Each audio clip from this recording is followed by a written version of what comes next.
deadly riots over the government's plan to avoid defaulting on its loans. Is that the unemployment keeps rising, and it has to keep rising just because you have an excess supply of goods, which is... This is all borrowed money that our kids... And that debt is owned by banks in other countries. Including right here at home. In the form of a convenient personal loan. A filter cigarette that delivers the taste, and 45 malt liquor. Are you hot? Quite some time ago, by a psychologist, America is sponsoring I first learned it from my grandmother. Now, my grandmother was a wonderful person. She taught me how to play the game Monopoly. She understood that the name of the game is to acquire. She would accumulate everything she could, and eventually she became the master of the board. And then she would always say the same thing to me. She'd look at me and she'd say, "One day, you'll learn to play the game." One summer, I played Monopoly almost every day, all day long. And that summer, I learned to play the game. I came to understand the only way to win is to make a total commitment to acquisition. I came to understand that money and possessions, that's the way that you keep score. And by the end of that summer, I was more ruthless than my grandmother. I was ready to bend the rules if I had to win that game. And I sat down with her to play that fall. I took everything she had. I watched her give her last dollar and quit in utter defeat. And then she had one more thing to teach me. Then she said, "Now it all goes back in the box." All those houses and hotels, all the railroads and utility companies, all that property and all that wonderful money. Now it all goes back in the box. None of it was really yours. You got all heated up about it for a while. But it was around a long time before you sat down at the board. And it will be here after you're gone. Players come and players go. Houses and cars, titles and clothes, even your body. Because the fact is that everything I clutch and consume and hoard is going to go back in the box, and I'm going to lose it all. You have to ask yourself, when you finally get the ultimate promotion, when you've made the ultimate purchase, when you buy the ultimate home, when you have stored up financial security and climbed the ladder of success to the highest rung you can possibly climb it, and the thrill wears off, and it will wear off, then what? How far do you have to walk down that road before you see where it leads? Surely you understand, it'll never be enough. So you have to ask yourself the question, what matters?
was a young man growing up in New York City, I refused to pledge allegiance to the flag. Of course, I was sent to the principal's office, and he asked me, "Why don't you want to pledge allegiance? Everybody does." I said, "Everybody once believed the earth was flat, but that doesn't make it so."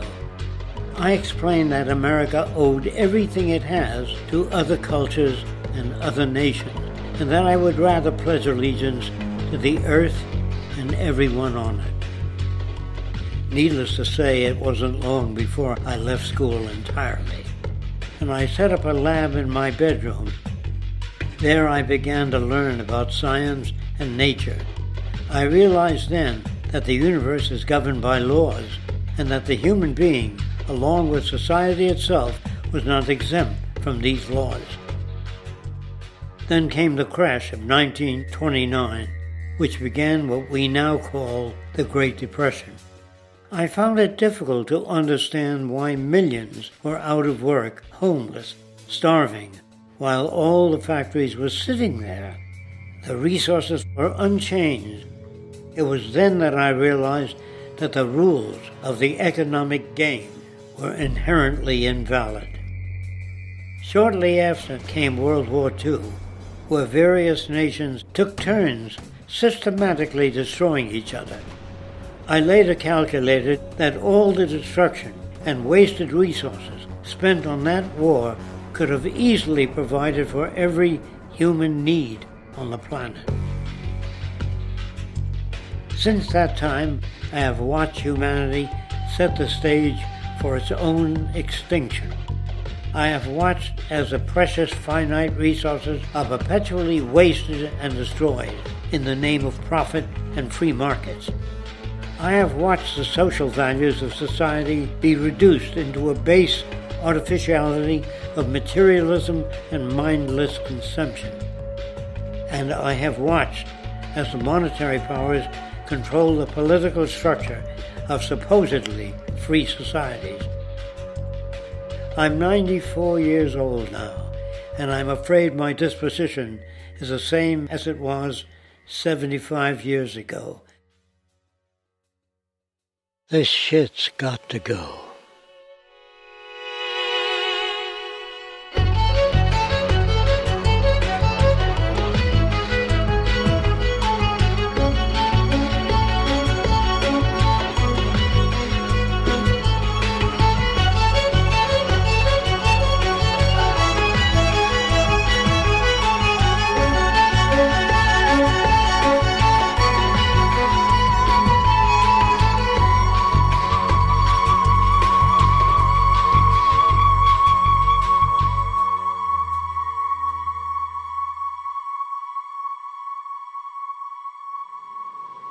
So you're a scientist, and somewhere along the way, hammered into your head is the inevitable nature versus nurture, and that's at least up there with Coke versus Pepsi or Greeks versus Trojans. So nature versus nurture, this by now utterly oversimplifying view of where influences on how a cell deals with an energy crisis, up to what makes us who we are on the most individualistic levels of personality.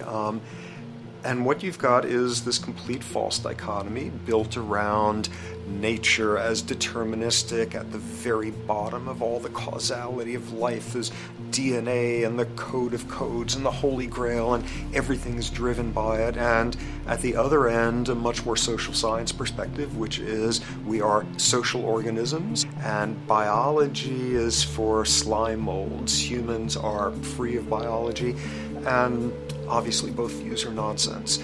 What you see instead is it is virtually impossible to understand how biology works outside the context of environment. One of the most crazy-making yet widespread and potentially dangerous notions is, oh, that behavior is genetic. Now, what does that mean? It means all sorts of subtle stuff if you sort of know modern biology, but for most people out there, what it winds up meaning is a deterministic view of life, one rooted in biology and genetics. Genes equal things that can't be changed. Genes equal things that are inevitable and that you might as well not waste resources trying to fix, might as well not put societal energies into trying to improve because it's inevitable, it's unchangeable. And that is sheer nonsense.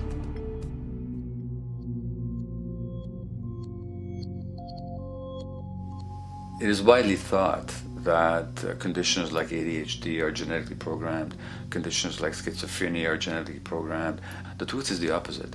Nothing is genetically programmed. They're very rare diseases.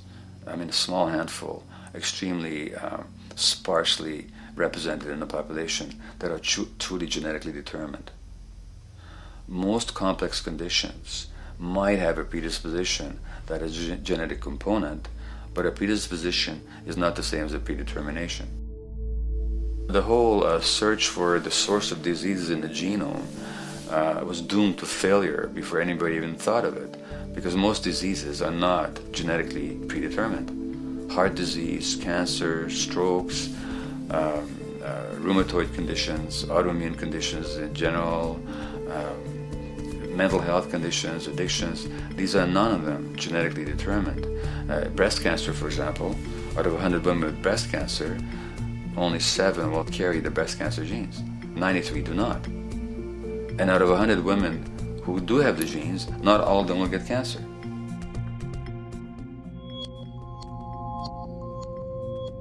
Genes are not just things that make us behave in a particular way regardless of our environment.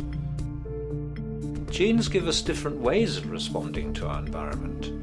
And in fact, it looks as if some of the early childhood influences of a kind of child rearing affects gene expression, actually turning on and off different genes to put you on a different developmental track, which may suit the kind of world you've got to deal with.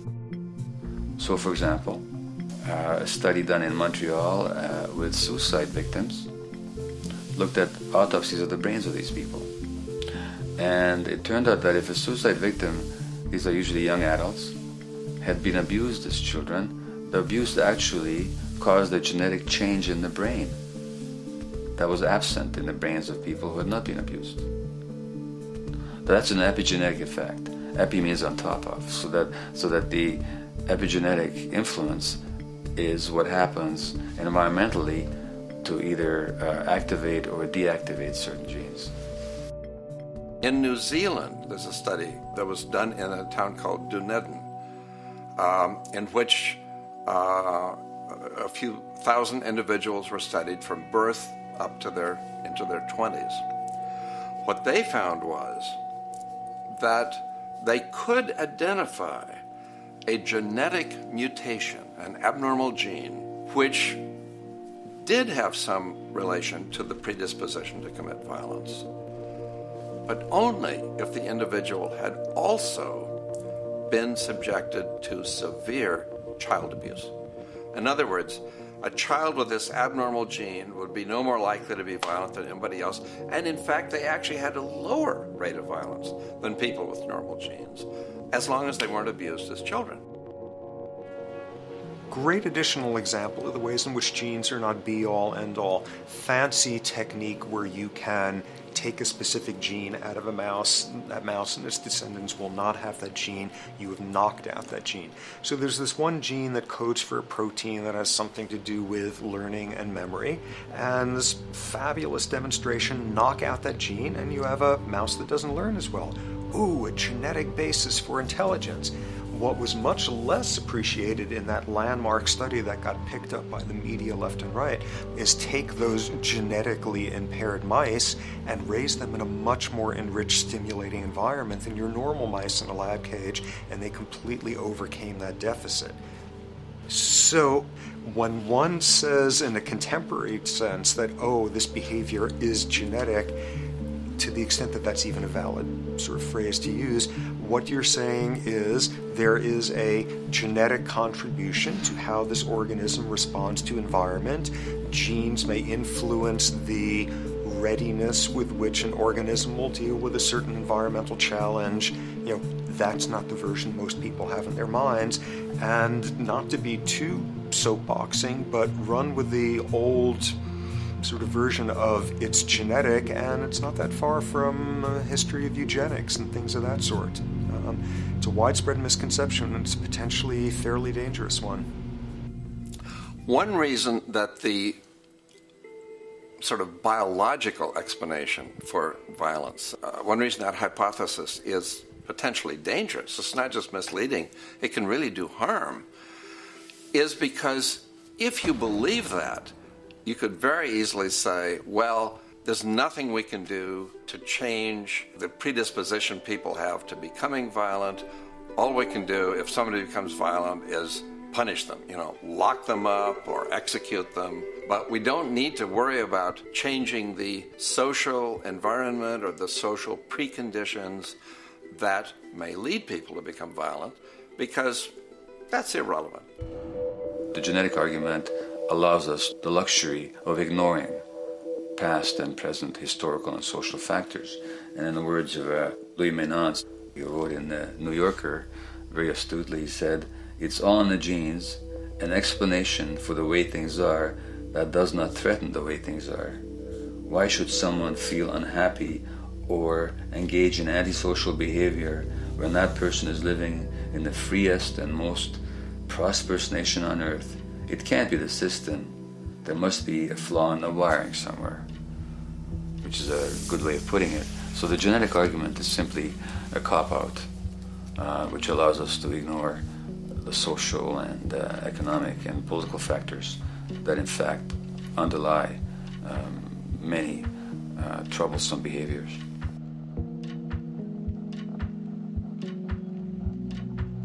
Addictions are usually considered to be a drug-related issue, but looking at it more broadly, I define addiction as any behavior that is associated with craving, with temporary relief, and with long-term negative consequences, along with an impairment of control over it, so that the person wishes to give it up or promises to do so, but can't follow through. And when you understand that, then you can see that there are many more addictions than simply those related to drugs. So there's workaholism, there's addiction to shopping, to the internet, to video games. There's the addiction to power. People have power, but they want more and more and more. Nothing is ever enough for them. Acquisition, corporations that must own more and more. The addiction to oil, or at least to the wealth and to the products made accessible to us by oil. Look at the negative consequences on the environment. We're destroying the very earth that we inhabit for the sake of that addiction. Now, these addictions are far more devastating in their social consequences than the cocaine or heroin habits of my downtown East Side patients. Yet they're rewarded and considered to be respectable. The tobacco company executive that shows a higher profit will get a much bigger reward. He doesn't face any negative consequences legally or otherwise. In fact, he's a respected member of the board of several other corporations. But tobacco smoke-related diseases kill 5.5 million people around the world every year. In the United States, they kill 400,000 people a year. And these people are addicted to what? To profit. To such a degree are they addicted that they're actually in denial about the impact of their activities, which is typical for addicts, is denial. And that's a respectable one. It's respectable to be addicted to profit no matter what the cost. So what is acceptable and what is respectable is a highly arbitrary phenomenon in our society. And it seems like the greater the harm, the more respectable the addiction.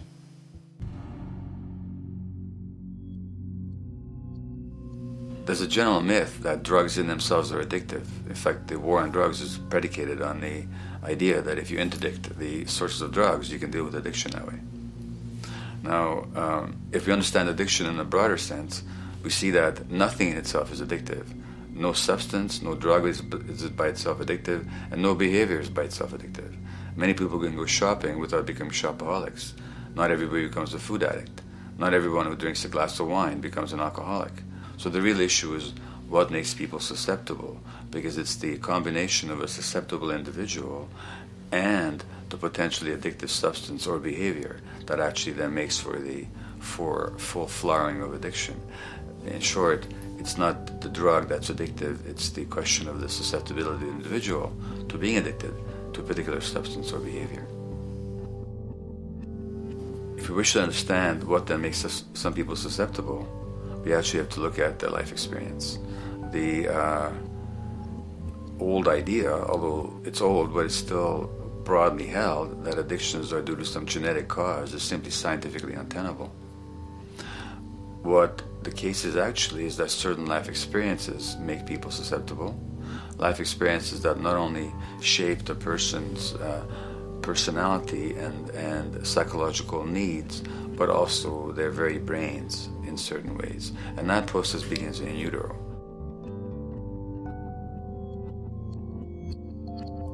It's been shown, for example, that if you stress mothers during pregnancy, their children are more likely to have traits that predispose them to addictions. And that's because development is shaped by the psychological and social environment. So the biology of human beings is very much affected by and programmed by their life experiences beginning in utero. Environment does not begin at birth. Environment begins as soon as you have an environment. As soon as you are a fetus, you are subject to whatever information is coming through mom's circulations, hormones, levels of nutrients. Great landmark example of this, something called the Dutch hunger winter. 1944, Nazis occupying Holland. For a bunch of reasons, they decide to take all the food and divert it to Germany. For 3 months, everybody there is starving. Tens of thousands of people starve to death. What the Dutch hunger winter effect is, if you were a second or third trimester fetus during the starvation, your body learned something very unique during that time. As it turns out, second, third trimester, something that your body is going about trying to learn about the environment is, well, how menacing of a place is it out there? How plentiful? How much nutrients am I getting by way of mom's circulation? Be a fetus who is starving during that time, and your body programs forever after to be really, really, really stingy with your sugar and fat, and what you do is you store every bit of it. Be a Dutch hunger winter fetus, and half a century later, everything else being equal, you are more likely to have high blood pressure, obesity, or metabolic syndrome. That is environment coming in a very unexpected place. You can stress animals in a laboratory when they're pregnant, and their offspring will be more likely to use cocaine and alcohol as adults. You can stress human mothers. For example, in a British study, women who are abused in pregnancy will have higher levels of the stress hormone cortisol in their placenta at birth, and their children are more likely to have conditions that predispose them to addictions by age 7 or 8. So in utero stress already prepares the ground for all kinds of mental health issues. Israeli study done prior on children born to mothers who were pregnant prior to the onset of the 1967 war. These women, of course, are very stressed, and their offspring have a higher incidence of schizophrenia than the average cohort. So there's plenty of evidence now that prenatal effects have a huge impact on the developing human being.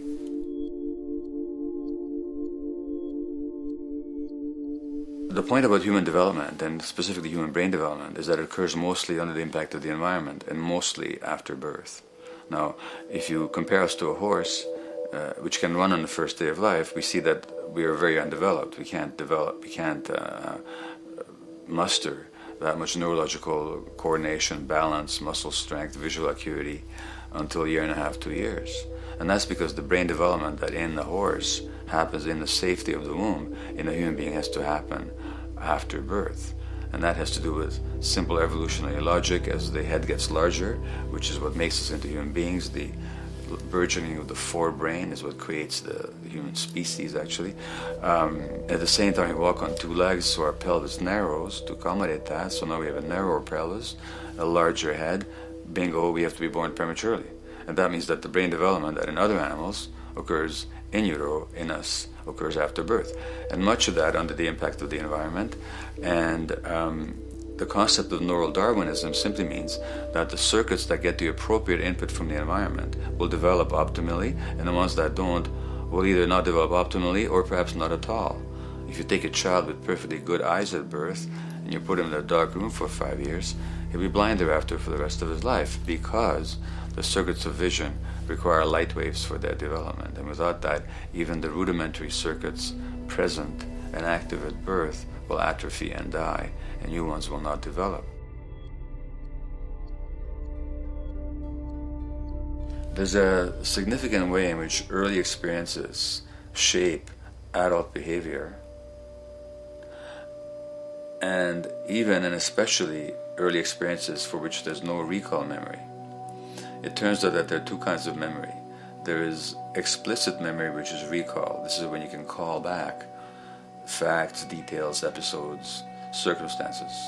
But the structure in the brain, which is called the hippocampus, which encodes recall memory, it doesn't even begin to develop fully until 1.5 years, and it's not fully developed till much later, which is why hardly anybody has any recall memory prior to 18 months.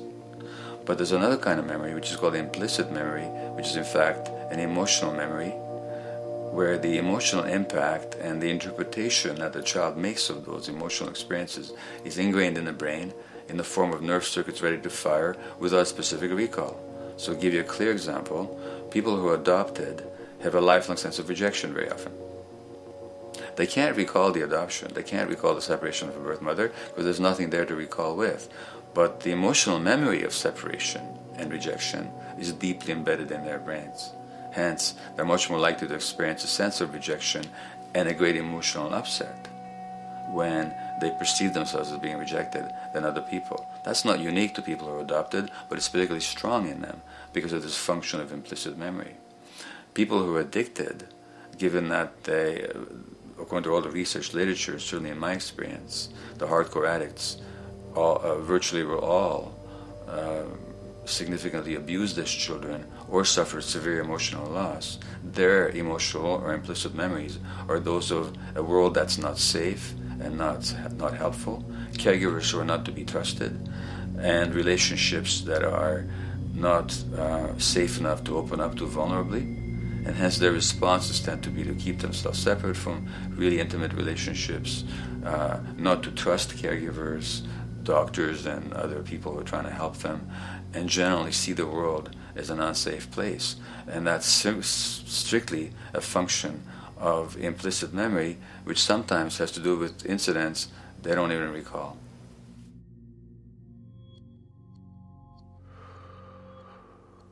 Infants who are born premature are often in incubators and various types of gadgetry and machinery for weeks and perhaps months.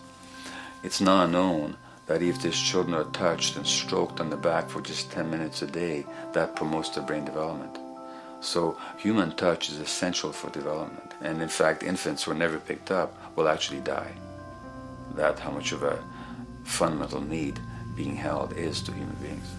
In our society, there's an unfortunate tendency to tell parents not to pick up their kids, not to hold them, not to pick up babies who are crying for fear of spoiling them, or to encourage them to sleep through the night. You don't pick them up, which is just the opposite of what the child needs. And these children might go back to sleep because they give up and their brains just shut down as a way of defending against the vulnerability of being abandoned really by their parents. But their implicit memories will be that of a world that doesn't give a damn. A lot of these differences are structured very early in life.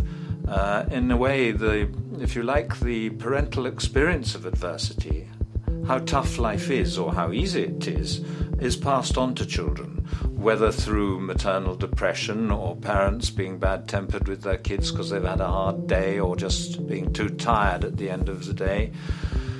And these have very powerful effects, programming children's development, which we know a lot about now. But that early sensitivity isn't just an evolutionary mistake. It exists again in many different species. Even seedlings, there's an early adaptive process to the kind of environment they're growing up in. But for humans, the adaptation is to the quality of social relations. And so early life, how nurturing or how much conflict, how much attention you get, is a taster of the kind of world you may be growing up in. Are you growing up in a world where you have to fight for what you can get, watch your back, fend for yourself, learn not to trust others? Or are you growing up in a society where you depend on reciprocity, mutuality, cooperation, where empathy is important, where your security depends on good relations with other people? And that needs a very different emotional and cognitive development. And that's what the early sensitivity is about. And parenting is almost, quite unconsciously, a system for passing on that experience to children of the kind of world they're in. The great British child psychiatrist D.W. Winnicott said that fundamentally two things can go wrong in childhood. One is when things happen that shouldn't happen, and then things that should happen but don't. And the first category is the traumatic and abusive and abandonment experiences of my downtown East Side patients and of many addicts. That's what shouldn't happen but did. But then there is the non-stressed, attuned, non-distracted attention of the parent that every child needs, that very often children don't get. They're not abused, they're not neglected, and they're not traumatized. But what should happen, the presence of the emotionally available, nurturing parent, just is not available to them because of the stresses in our society and the parenting environment. And the psychologist Alan Shore calls that proximal abandonment, when the parent is physically present but emotionally absent. I have spent roughly the last 40 years of my life working with the most violent people our society produces, murderers, rapists, and so on, in an attempt to understand what causes this violence. I discovered that the most violent of the criminals in our prisons had themselves been victims of a degree of child abuse that was beyond the scale of what I ever thought of applying the term child abuse to. I had no idea of the depth of the depravity with which children in our society are all too often treated. The most violent people I saw were themselves the survivors of their own attempted murder, often at the hands of their parents or other people in their social environment, or were the survivors of family members who'd been killed, their closest family members, by other people. The Buddha argued that everything depends on everything else. He says the one contains the many and the many contains the one. That you can't understand anything in isolation from its environment. The leaf contains the sun, the sky, and the earth, obviously. This has not been shown to be true, of course, all around, and specifically when it comes to human development. The modern scientific term for it is the biopsychosocial nature of human development, which says that the biology of human beings depends very much on their interaction with the social and psychological environment. And specifically, the psychiatrist and researcher Daniel Siegel at the University of California, Los Angeles, UCLA, has coined the phrase interpersonal neurobiology, which means to say that the way that our nervous system functions depends very much on our personal relationships. In the first place with the parenting caregivers, and in the second place with other important attachment figures in our lives, and in the third place with our entire culture. So that you can't separate the neurological functioning of a human being from the environment in which he or she grew up in and continues to exist in. And this is true throughout the life cycle. It's particularly true when you're dependent and helpless and your brain is developing, but it's true even in adults and even at the end of life. Human beings have lived in almost every kind of society, from the most egalitarian, hunting and gathering societies seem to have been very egalitarian, for instance, based on food sharing, gift exchange. Small bands of people living predominantly off of foraging, but a little bit of hunting. Predominantly among people you have at the least known your entire life, if not surrounded by third cousins or closer, in a world in which there is a great deal of fluidity between different groups, in a world in which there is not a whole lot in terms of material culture. This is how humans have spent most of their hominid history. And no surprise, that makes for a very different world. One of the things you get as a result of that is far less violence. Organized group violence is not something that occurred at that time of human history, and that seems quite clear. So where did we go wrong? Violence is not universal. It's not symmetrically distributed throughout the human race. There is a huge variation in the amount of violence in different societies. There are some societies that have virtually no violence. There are others that destroy themselves. Some of the Anabaptist religious groups that are complete, strict pacifists, like the Amish, the Mennonites, the Hutterites. Among some of these groups, the Hutterites, there are no recorded cases of homicide. During our major wars, like World War II, where people were being drafted, they would refuse to serve in the military. They would go to prison rather than serve in the military. In the kibbutzim in Israel, the level of violence is so low that the criminal courts there will often send violent offenders, people who have committed crimes, to live on the kibbutzim in order to learn how to live a nonviolent life, because that's the way people live there. So we are amply shaped by society. Our societies, in the broader sense, including our theological, our metaphysical, our linguistic influences, etc., our societies help shape us as to whether or not we think life is basically about sin or about beauty, whether the afterlife will carry a price for how we live our lives or if it's irrelevant. In a broad sort of way, different large societies could be termed as individualistic or collectivist, and you get very different people and different mindsets, and I suspect different brains coming along with that.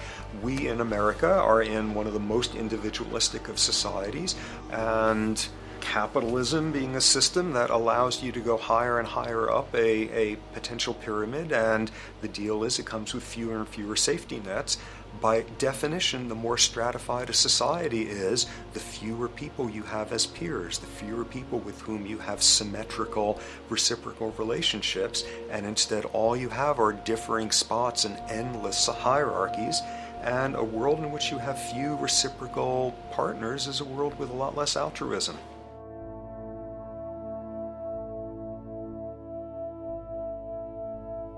Alright, so this brings us to a total impossible juncture, which is to try to make sense in perspective of science as to what the nature is of human nature.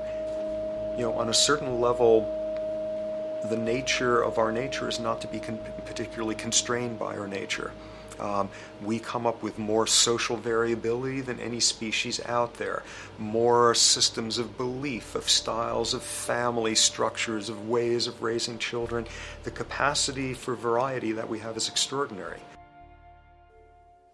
In a society which is predicated on competition and really very often the ruthless exploitation of one human being by another, the profiteering of other people's problems, and very often the creation of problems for the purpose of profiteering, the ruling ideology will very often justify that behavior by appeals to some fundamental and unalterable human nature. So the myth in our society is that people are competitive by nature, and that they're individualistic, and that they're selfish. The real reality is quite the opposite. We have certain human needs. The only way that you can talk about human nature concretely is by recognizing that there's certain human needs. We have a human need for companionship and for close contact, to be loved, to be attached to be accepted, to be seen, to be received for who we are. If those needs are met, we develop into people who are compassionate and cooperative and who have empathy for other people. So the opposite that we often see in our society is in fact the distortion of human nature, precisely because so few people have their needs met. So yes, you can talk about a human nature, but only in the sense of basic human needs that are instinctively evoked, or I should say certain human needs that lead to certain traits if they are met, and a different set of traits if they're denied. So, when we recognize the fact that the human organism, which has a great deal of adaptive flexibility, allowing us to survive in many different conditions, is also rigidly programmed for certain environmental requirements or human needs, a social imperative begins to emerge. Just as our bodies require physical nutrients, the human brain demands positive forms of environmental stimulus at all stages of development, while also needing to be protected from other negative forms of stimulus. And if things that should happen do not, or if things that shouldn't happen do, it is now apparent that the door can be opened for not only a cascade of mental and physical diseases, but many detrimental human behaviors as well. So as we turn our perspective now outward and take account for the state of affairs today, we must ask the question, is the condition we have created in the modern world actually supporting our health? Is the bedrock of our socioeconomic system acting as a positive force for human and social development and progress? Or is the foundational gravitation of our society actually going against the core evolutionary requirements needed to create and maintain our personal and social well-being?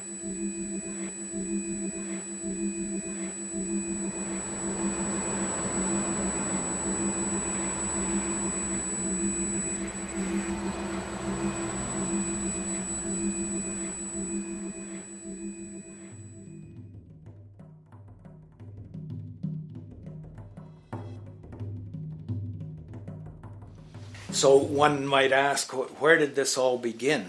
What we have today, really a world in a state of cumulative collapse. You get it started with John Locke.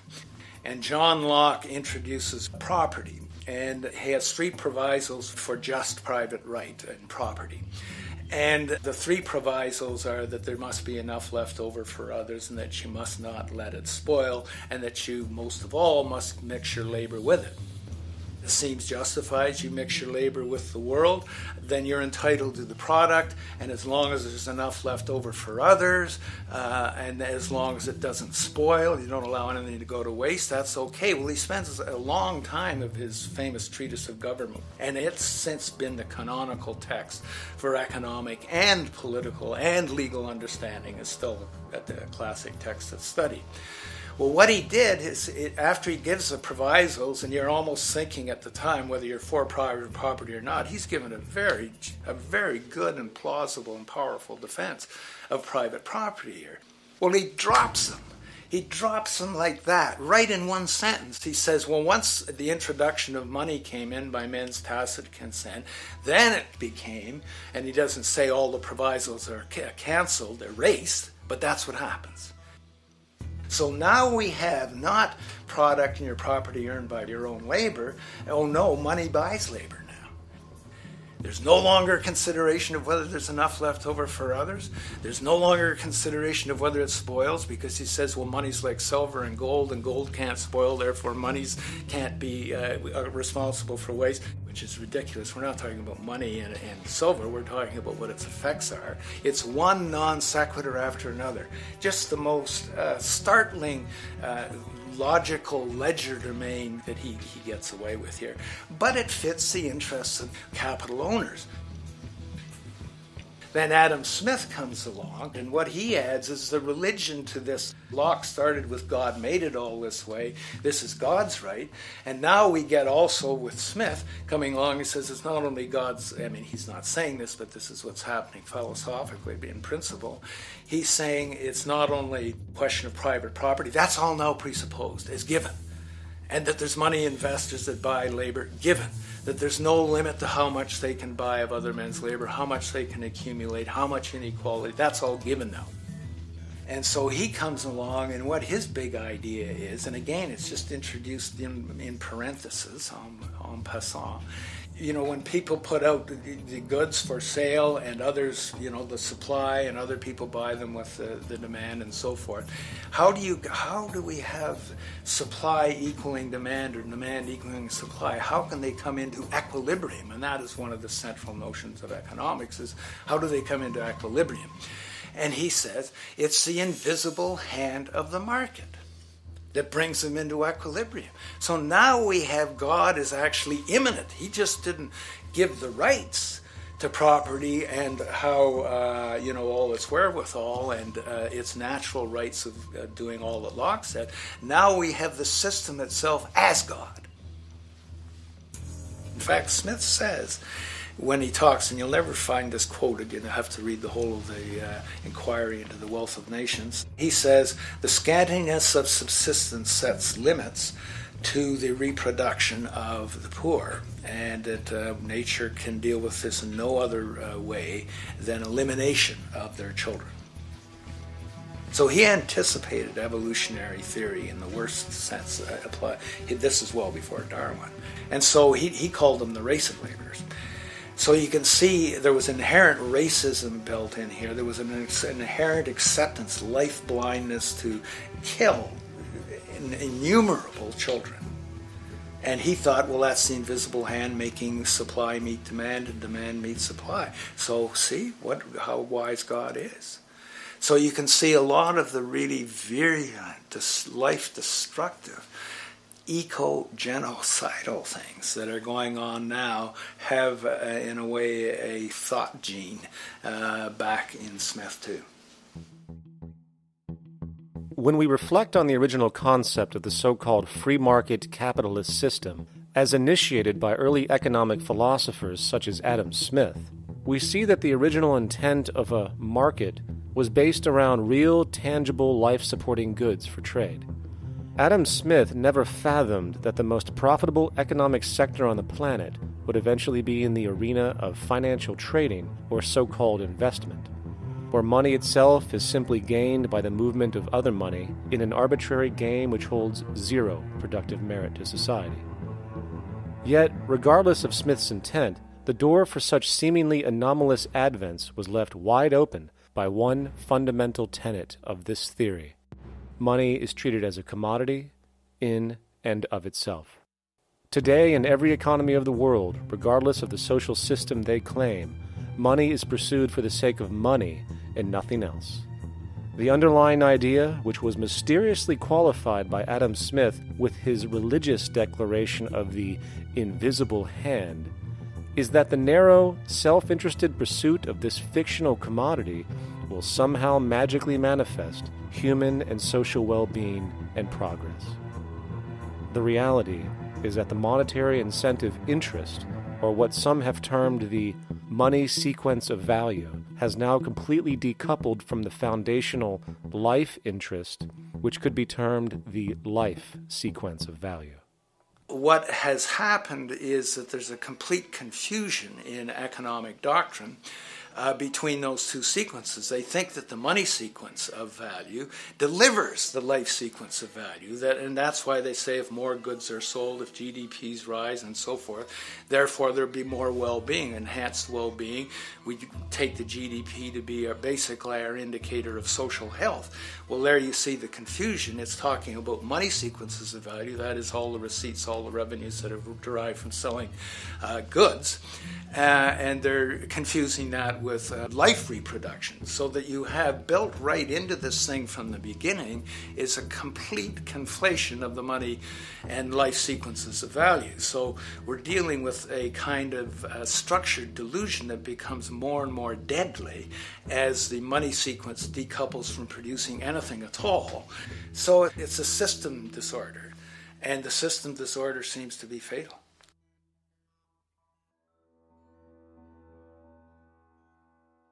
In society today, you seldom hear anyone speak of the progress of their country or society in terms of their physical well-being, state of happiness, trust, or social stability. Rather, the measures are presented to us through economic abstractions. We have the gross domestic product, the consumer price index, the value of the stock market, rates of inflation, and so on. But does this tell us anything of real value as to the quality of people's lives? No, all these measures have to do with the money sequence itself and nothing more. For example, the gross domestic product of a country is a measure of the value of goods and services sold. This measure is claimed to correlate to the standard of living of a country's people. In the United States, healthcare accounted for over 17% of GDP in 2009, amounting to over $2.5 trillion spent, hence creating a positive effect on this economic measure. And based on this logic, it would be even better for the U.S. economy if healthcare services increased more so, perhaps to $3 trillion or $5 trillion, since that would create more growth, more jobs, and hence boasted by economists as a rise in their country's standard of living. But wait a minute, what do healthcare services actually represent? Well, sick and dying people. That's right, the more unhealthy people there are in America, the better the economy.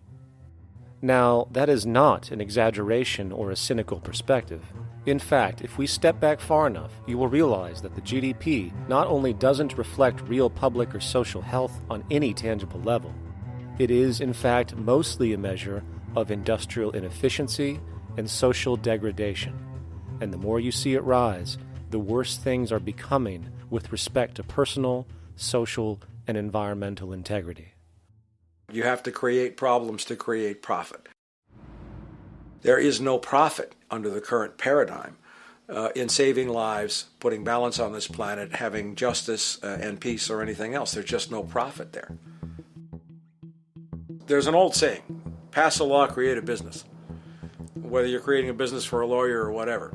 So, crime does create business, just like destruction creates business in Haiti.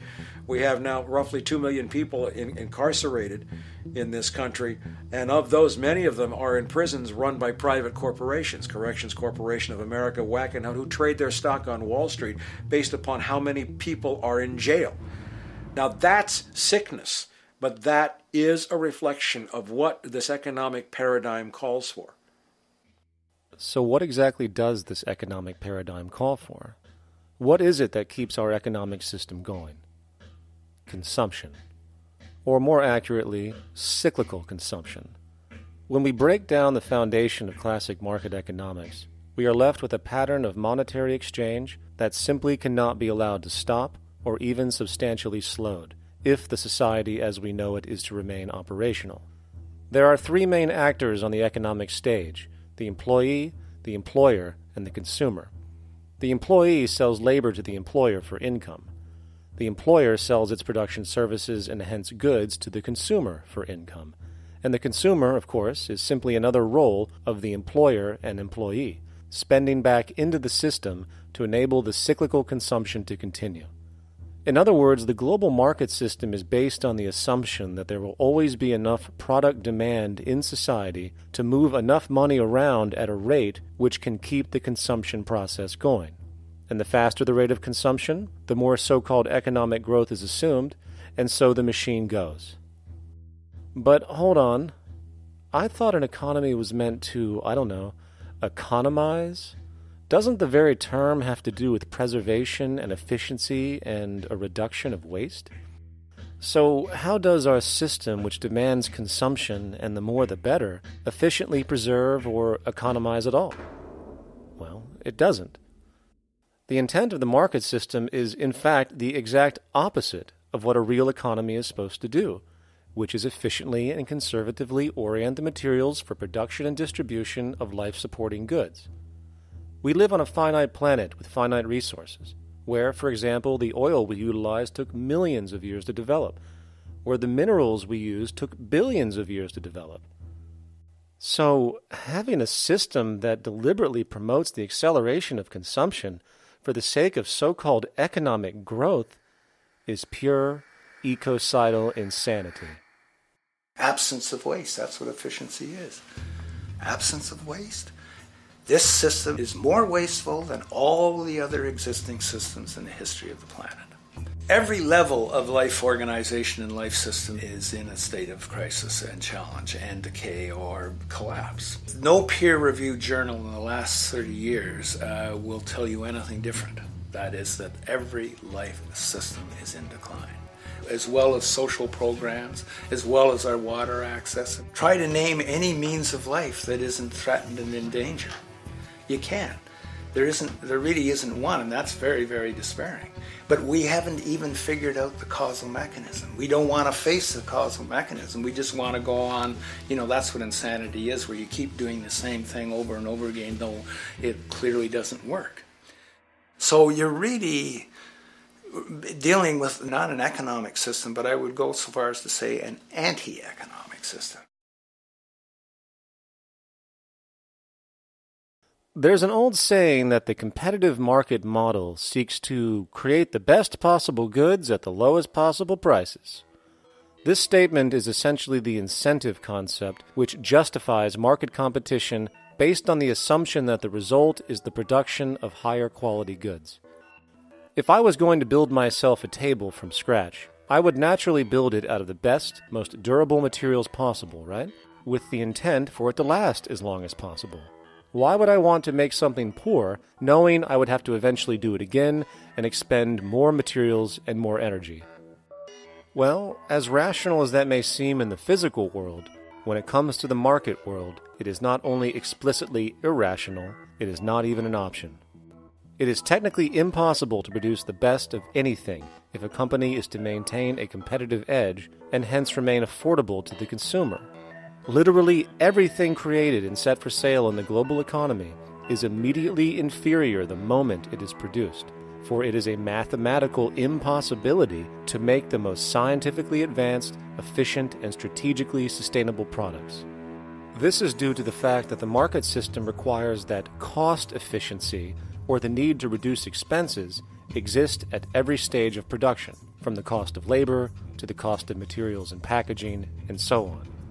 This competitive strategy, of course, is to make sure the public buys their goods rather than from a competing producer, which is doing the exact same thing to also make their goods both competitive and affordable. This immutably wasteful consequence of the system could be termed intrinsic obsolescence. However, this is only one part of a larger problem. A fundamental governing principle of market economics, one that you will not find in any textbook, by the way, is the following. Nothing produced can be allowed to maintain a lifespan longer than what can be endured in order to continue cyclical consumption. In other words, it is critical that stuff break down, fail, and expire within a certain amount of time. This is termed planned obsolescence. Planned obsolescence is the backbone of the underlying market strategy of every goods-producing corporation in existence. While very few, of course, would admit to such a strategy outright, what they do is mask it within the intrinsic obsolescence phenomenon just discussed, while often ignoring or even suppressing new advents in technology which might create a more sustainable, durable good. So, if it wasn't wasteful enough that the system inherently cannot allow the most durable and efficient goods to be produced, planned obsolescence deliberately recognizes that the longer any good is in operation, the worse it is for sustaining cyclical consumption and hence the market system itself. In other words, product sustainability is actually inverse to economic growth, and hence there is a direct, reinforced incentive to make sure lifespans are short of any given good produced. And in fact, the system cannot operate any other way. One glance at the sea of landfills now spreading across the world show the obsolescence reality. There are now billions of cheaply made cell phones, computers, and other technology, each full of precious, difficult-to-mine materials such as gold, coltan, copper, now rotting in vast piles, usually due to the mere malfunction or obsolescence of small parts, which, in a conservative society, could likely be fixed or updated, and the life of the good extended. Unfortunately, as efficient as that may seem in our physical reality, living on a finite planet with finite resources, it is explicitly inefficient with respect to the market. To put it into a phrase, efficiency, sustainability, and preservation are the enemies of our economic system. Likewise, just as physical goods need to be constantly produced and reproduced, regardless of their environmental impact, the service industry operates with an equal rationale. The fact is, there is no monetary benefit to resolving any problems which are currently being serviced. At the end of the day, the last thing the medical establishment really wants is the curing of diseases such as cancer, which would eliminate countless jobs and trillions in revenue. And since we're on the subject, crime and terrorism in this system are good. Well, at least economically, for it is employing police, generating high-value commodities for security, not to mention the value of prisons that are privately owned for profit. And how about war? The war industry in America is a huge driver of GDP, one of the most profitable industries, producing weapons of death and destruction. The favorite game of this industry is to blow things up and then go and rebuild them for profit. We saw this with the windfall billion-dollar contracts made from the Iraq War. The bottom line is that socially negative attributes of society have become positively rewarded ventures for industry, and any interest in problem resolution or environmental sustainability and conservation is intrinsically counter to economic sustainability. And this is why, every time you see the GDP rise in any country, you are witnessing an increase in necessity, whether real or contrived. And by definition, a necessity is rooted in inefficiency. Hence, increased necessity means increased inefficiency. The American dream is based on rampant consumerism. It is based upon the fact that mainstream media, and especially commercial advertising, all corporations who need this infinite growth, have convinced us or brainwashed most people in America, and hence the world, that we have to have X number of material possessions and the possibility of gaining infinitely more material possessions in order to be happy. That's just not true. So why do people continue to buy in this way, which is ultimately eco-genocidal in its systemic effects cumulatively? And it just is classical operant conditioning. You simply put inputs of conditioning into the organism, and you have outputs of desired behaviors or goals or objectives. And it has all the resources of technology. And they boast about how they get into the minds of infants. What they hear is already making them conditioned to the brand. Then you see, well, that's how people have been such fools. In a way, they've been taught to be fools. It's a value system disorder. You know, if there is any testament to the plasticity of the human mind, if there is any proof to how malleable human thought is and how easily conditioned and guided people can become based on the nature of their environmental stimulus and what it reinforces, the world of commercial advertising is the proof. You have to stand in awe at the level of brainwashing where these programmed robots known as consumers wander the landscape only to walk into a store and spend, say, $4,000 on a handbag that likely costs $10 to make in a sweatshop overseas, only for the brand status it supposedly represents in the culture. Or perhaps the ancient communal traditions which increase trust and cohesiveness in society, which have now been hijacked by acquisitive, materialistic values, where now annually we exchange useless crap a few times a year. And we might wonder why so many today have a compulsion to shopping and acquisition, when it is clear that they have been conditioned from childhood to expect material goods as a sign of their status with friends and family. The fact is, the foundation of any society are the values that support its operation, and our society, as it exists, can only operate if our values support the conspicuous consumption it requires to continue the market system. 75 years ago, consumption in America and much of the First World was half of what we see today per person. Today's new consumer culture has been manufactured and imposed due to the very real need for higher and higher levels of consumption. And this is why most corporations now spend more money on advertising than the actual process of product creation itself. They work diligently to create a false need for you to fill, and it happens to work.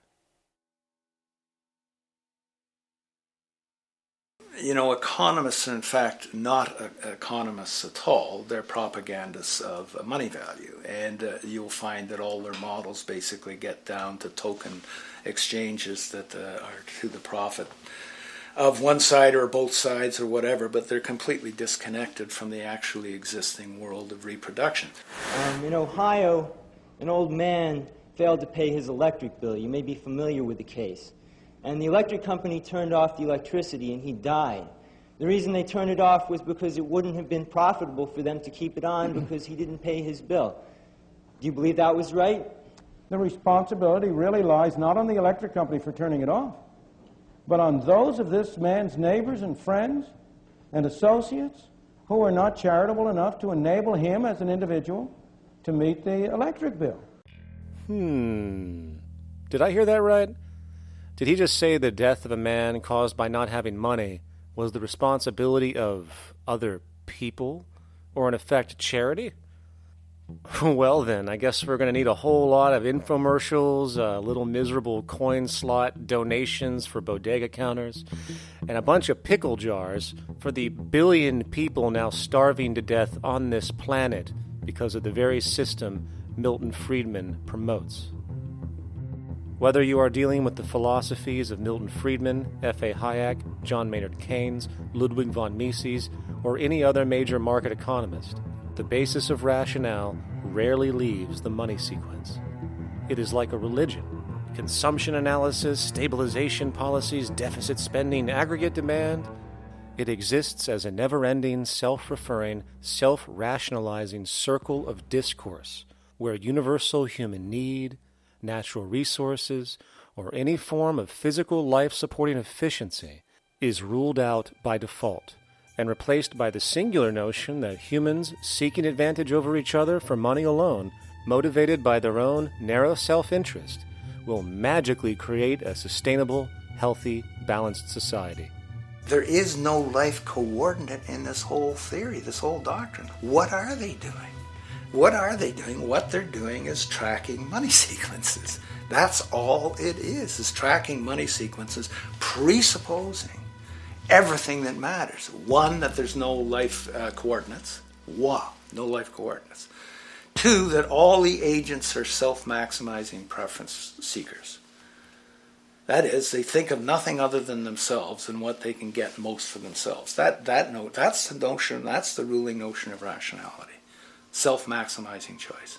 And the only thing that they're interested in self-maximizing is money or commodities.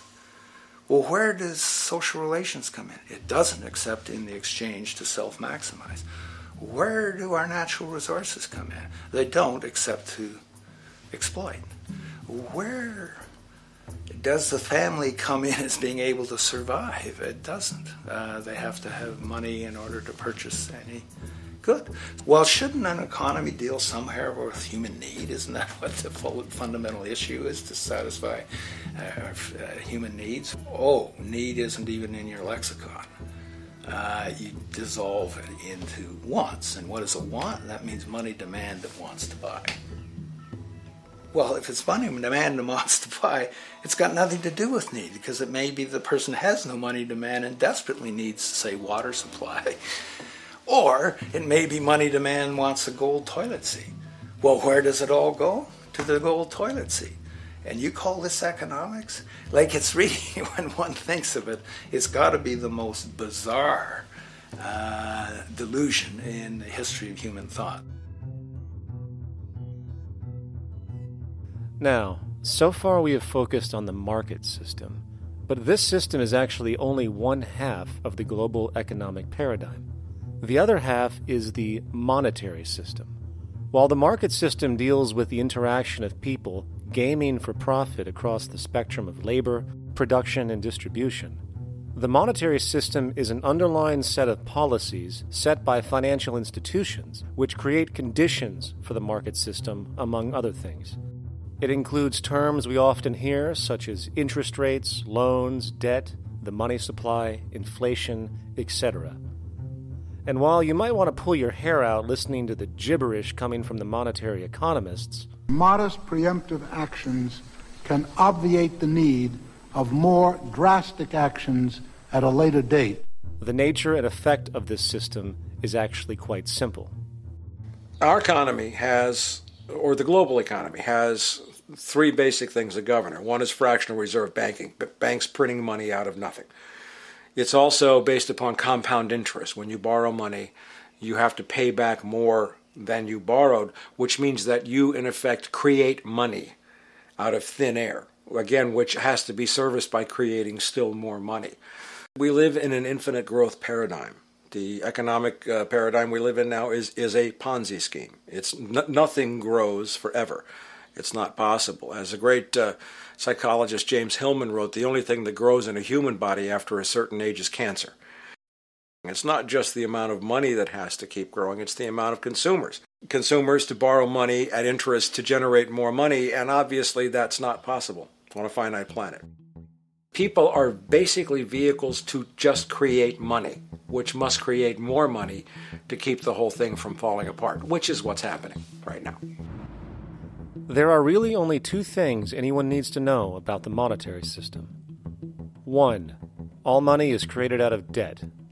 Money is monetized debt, whether it materialized from treasury bonds, home loan contracts, or credit cards.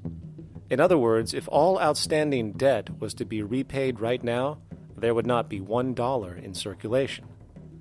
And 2, interest is charged on virtually all loans made, and the money needed to pay back this interest does not exist in the money supply outright. Only the principal is created by the loans, and the principal is the money supply. So, if all this debt was to be repaid right now, not only would there not be $1 left in circulation, there would also be a gigantic amount of money owed that is literally impossible to pay back, for it does not exist. The consequence of all of this is that two things are inevitable: inflation and bankruptcy. As far as inflation, this can be seen as an historical trend in virtually every country today, and easily tied to its cause, which is the perpetual increase of the money supply, which is required to cover the interest charges and keep the system going. As far as bankruptcy, it comes in the form of debt collapse. This collapse will inevitably occur with a person, a business, or a country, and typically happens when the interest payments are no longer possible to make. But there is a bright side to all of this. Well, at least in terms of the market system, because debt creates pressure. Debt creates wage slaves. A person in debt is much more likely to take a low wage than a person who isn't, hence becoming a cheap commodity. So it's great for the corporations to have a pool of people that have no financial mobility. But hey, that same train of thought also goes for entire countries.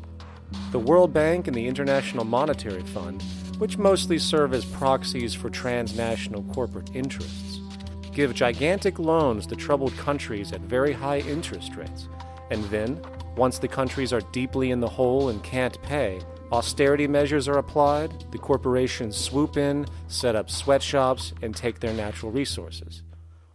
Now that's market efficiency. But wait, there's more. You see, there's this unique hybrid of the monetary and market system called the stock market, which rather than, actually produce anything real, they just buy and sell money itself. And when it comes to debt, you know what they do? That's right, they trade it.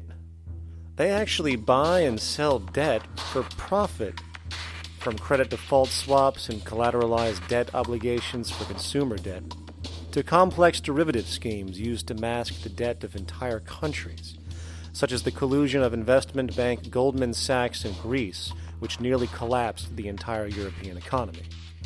So when it comes to the stock market and Wall Street, we have an entirely new level of insanity born out of the money sequence of value.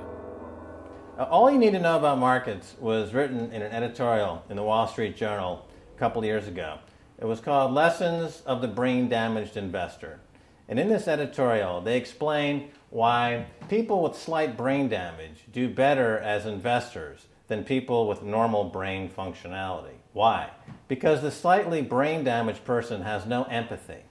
And that's the key. If you don't have any empathy, you do well as an investor. And so Wall Street breeds people who have no empathy, to go in there and to make decisions and make trades that they have no compunction about and no thought whatsoever as to what they're doing might affect their fellow human being. So they breed these robots, these people who have no souls. And since they don't even want to pay these people anymore, they're now breeding robots, real algorithmic traders. Goldman Sachs and the high-frequency trading scandal. They put a computer next to the exchange, the New York Stock Exchange. This computer, this co-located computer, as they call it, it front-runs all the trades on the exchange, and it hits the exchange with volumes of orders in ways that scalp pennies and nickels away from the exchange. It's like they're siphoning money all day long. They went one quarter last year, 30 or 60 straight days without a single down day and made millions of dollars every single day. Is that because, well, that's statistically impossible. When I worked on Wall Street, the way it works is everyone kicks upstairs the bribes. The brokers bribe to the office manager bribes to the regional sales manager bribes to the national sales manager. It's a common understanding. At Christmas, who gets the biggest bonus at Christmas in an average brokerage office? The compliance officer. The compliance officer sits there all day long. He's supposed to be making sure you don't violate any of the margin rules and you're complying with the law. Of course, yeah, to the extent that you can bribe the compliance officer, yeah, that's right, you are complying with the law. So how does fraud has become the system? It's no longer a byproduct. It is the system. You know, it's like that old Woody Allen joke. He says, "Doctor, my brother thinks he's a chicken." And the doctor says, "Take a pill, and that should cure the problem." And he says, "No, doctor, you don't understand. We need the eggs." Okay? So the trading of fraudulent claims back and forth between banks to generate fees, to generate bonuses, has become the GDP producing growth engine of the United States economy. Even though they're essentially trading fraudulent claims that there's absolutely no hope of ever paying back. They're processing and generating and resecuritizing nothing. If I write $20 billion on a cocktail napkin and I sell it to JP Morgan, while JP Morgan writes $20 billion on a cocktail napkin, and we swap those two cocktail napkins at a bar, and we each pay ourselves 1/4% in a fee, we make a lot of money for our Christmas bonus. We each have on our books a $20 billion cocktail napkin, which has no real value until such time as the system is no longer able to absorb bogus cocktail napkins, in which case we go to the government to get bailed out. And because of Wall Street and the global stock market, there are now conservatively about $700 trillion of outstanding fraudulent claims known as derivatives, still waiting to collapse, a value amounting to over 10 times the gross domestic product of the entire planet. And while we have seen the bailouts of corporations and banks by governments, which of course comedically borrow their money from banks to begin with, we are now seeing attempts to bail out whole countries by conglomerates of other countries through the international banks. But how do you bail out a planet? There is no country out there that isn't now saturated in debt. The cascade of sovereign debt defaults we have seen can only be the beginning when the math is taken into account.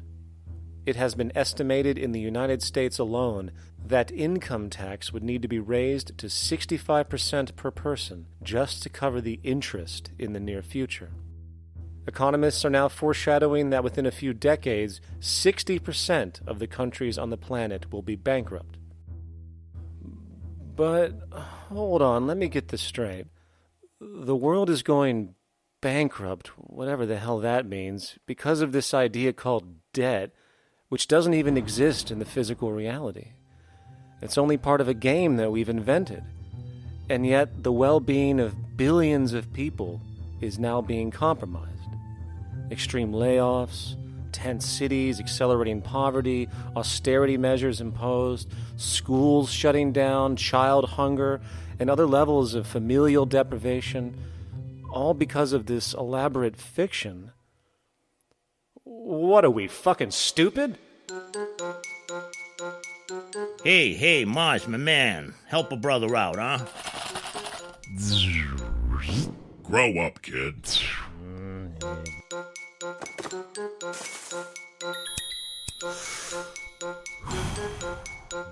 Saturn, what's up, man?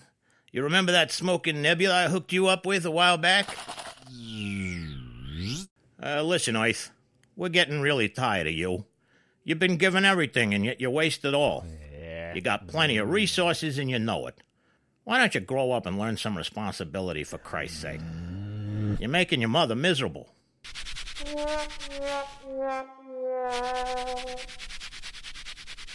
You're on your own, pal. Yeah, whatever.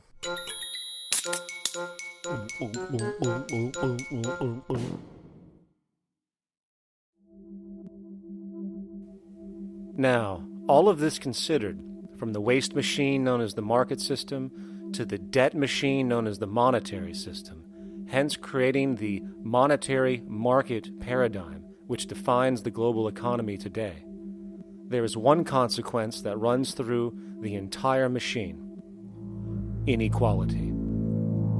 Whether it is the market system which creates a natural gravitation towards monopoly and power consolidation, while also generating pockets of wealthy industries that tower over others regardless of utility, such as the fact that top hedge fund managers on Wall Street now take home over $300 million a year for contributing literally nothing, while a scientist looking for a cure for a disease trying to help humanity might make $60,000 a year if they're lucky.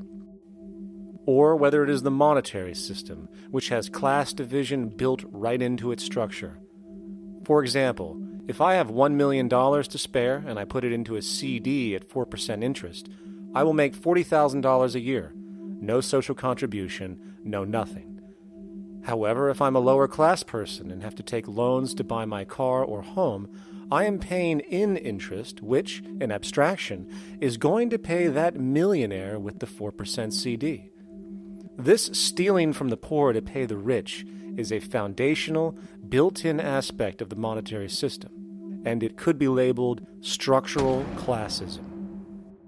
Of course, historically, social stratification has always been deemed unfair, but obviously accepted overall as now 1% of the population owns 40% of the planet's wealth.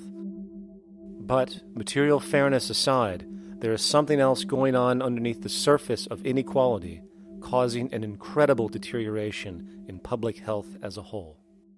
Well, I think people are often puzzled by the contrast between the material success of our societies, unprecedented levels of wealth, and the many social failings. I mean, you know, if you look at the rates of drug abuse or violence or self-harm amongst kids or mental illness, there's clearly something going deeply wrong with our societies.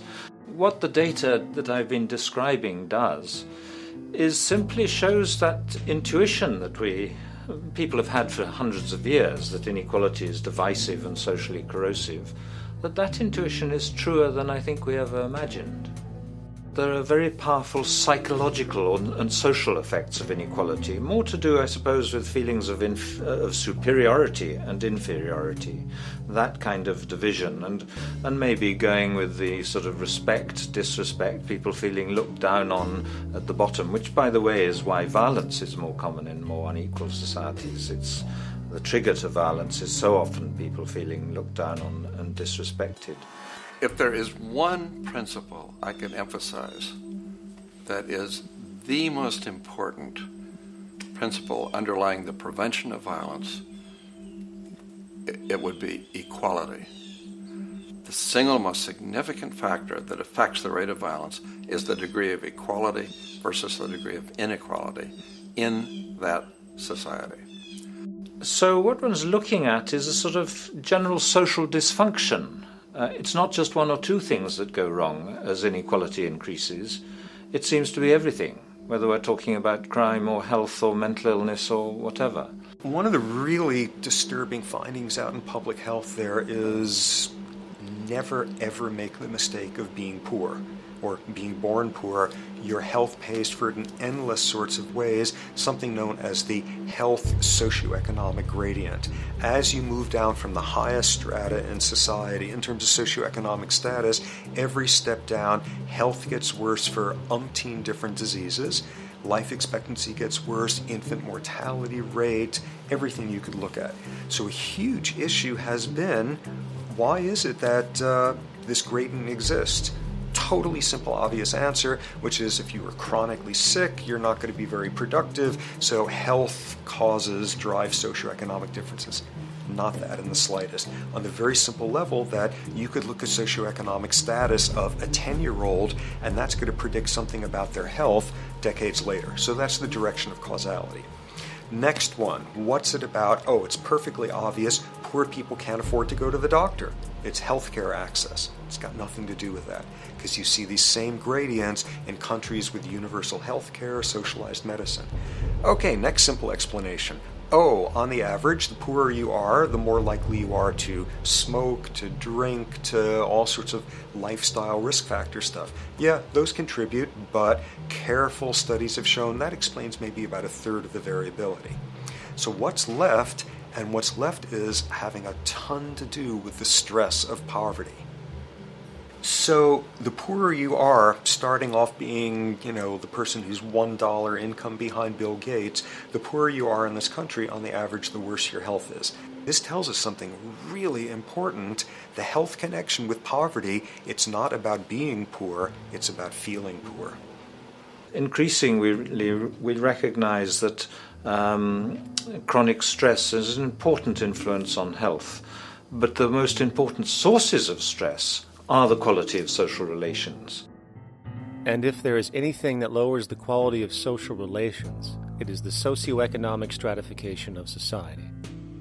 What science has now shown is that regardless of material wealth, the stress of simply living in a stratified society leads to a vast spectrum of public health problems. And the greater the inequality, the worse they become. Life expectancy, longer in more equal countries. Drug abuse, less in more equal countries. Mental illness, less in more equal countries. Social capital, meaning the ability of people to trust each other, naturally greater in more equal countries. Educational scores, higher in more equal countries. Homicide rates, less in more equal countries. Crime and rates of imprisonment, less in more equal countries. It goes on and on. Infant mortality, obesity, teen birth rate, less in more equal countries. And perhaps most interesting, innovation, greater in more equal countries, which challenges the age-old notion that a competitive, stratified society is somehow more creative and inventive. Moreover, a study done in the UK called the Whitehall Study confirmed that there is a social distribution of disease as you go from the top of the socioeconomic ladder to the bottom.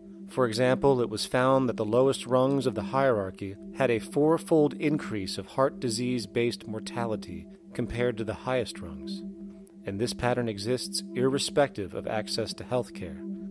Hence, the worse a person's relative financial status, the worse their health is going to be on average.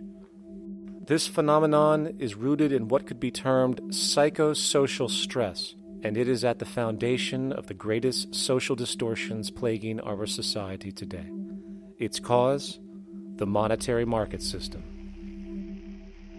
Make no mistake, the greatest destroyer of ecology, the greatest source of waste and depletion and pollution, the greatest purveyor of violence, war, crime, poverty, animal abuse, and inhumanity, the greatest generator of social and personal neuroses, mental disorders, depression, anxiety, not to mention the greatest source of social paralysis, stopping us from moving into new methodologies for personal health, global sustainability, and progress on this planet, is not some corrupt government or legislation, not some rogue corporation or banking cartel, not some flaw of human nature, and not some secret hidden cabal that controls the world. It is, in fact, the socio-economic system itself at its very foundation.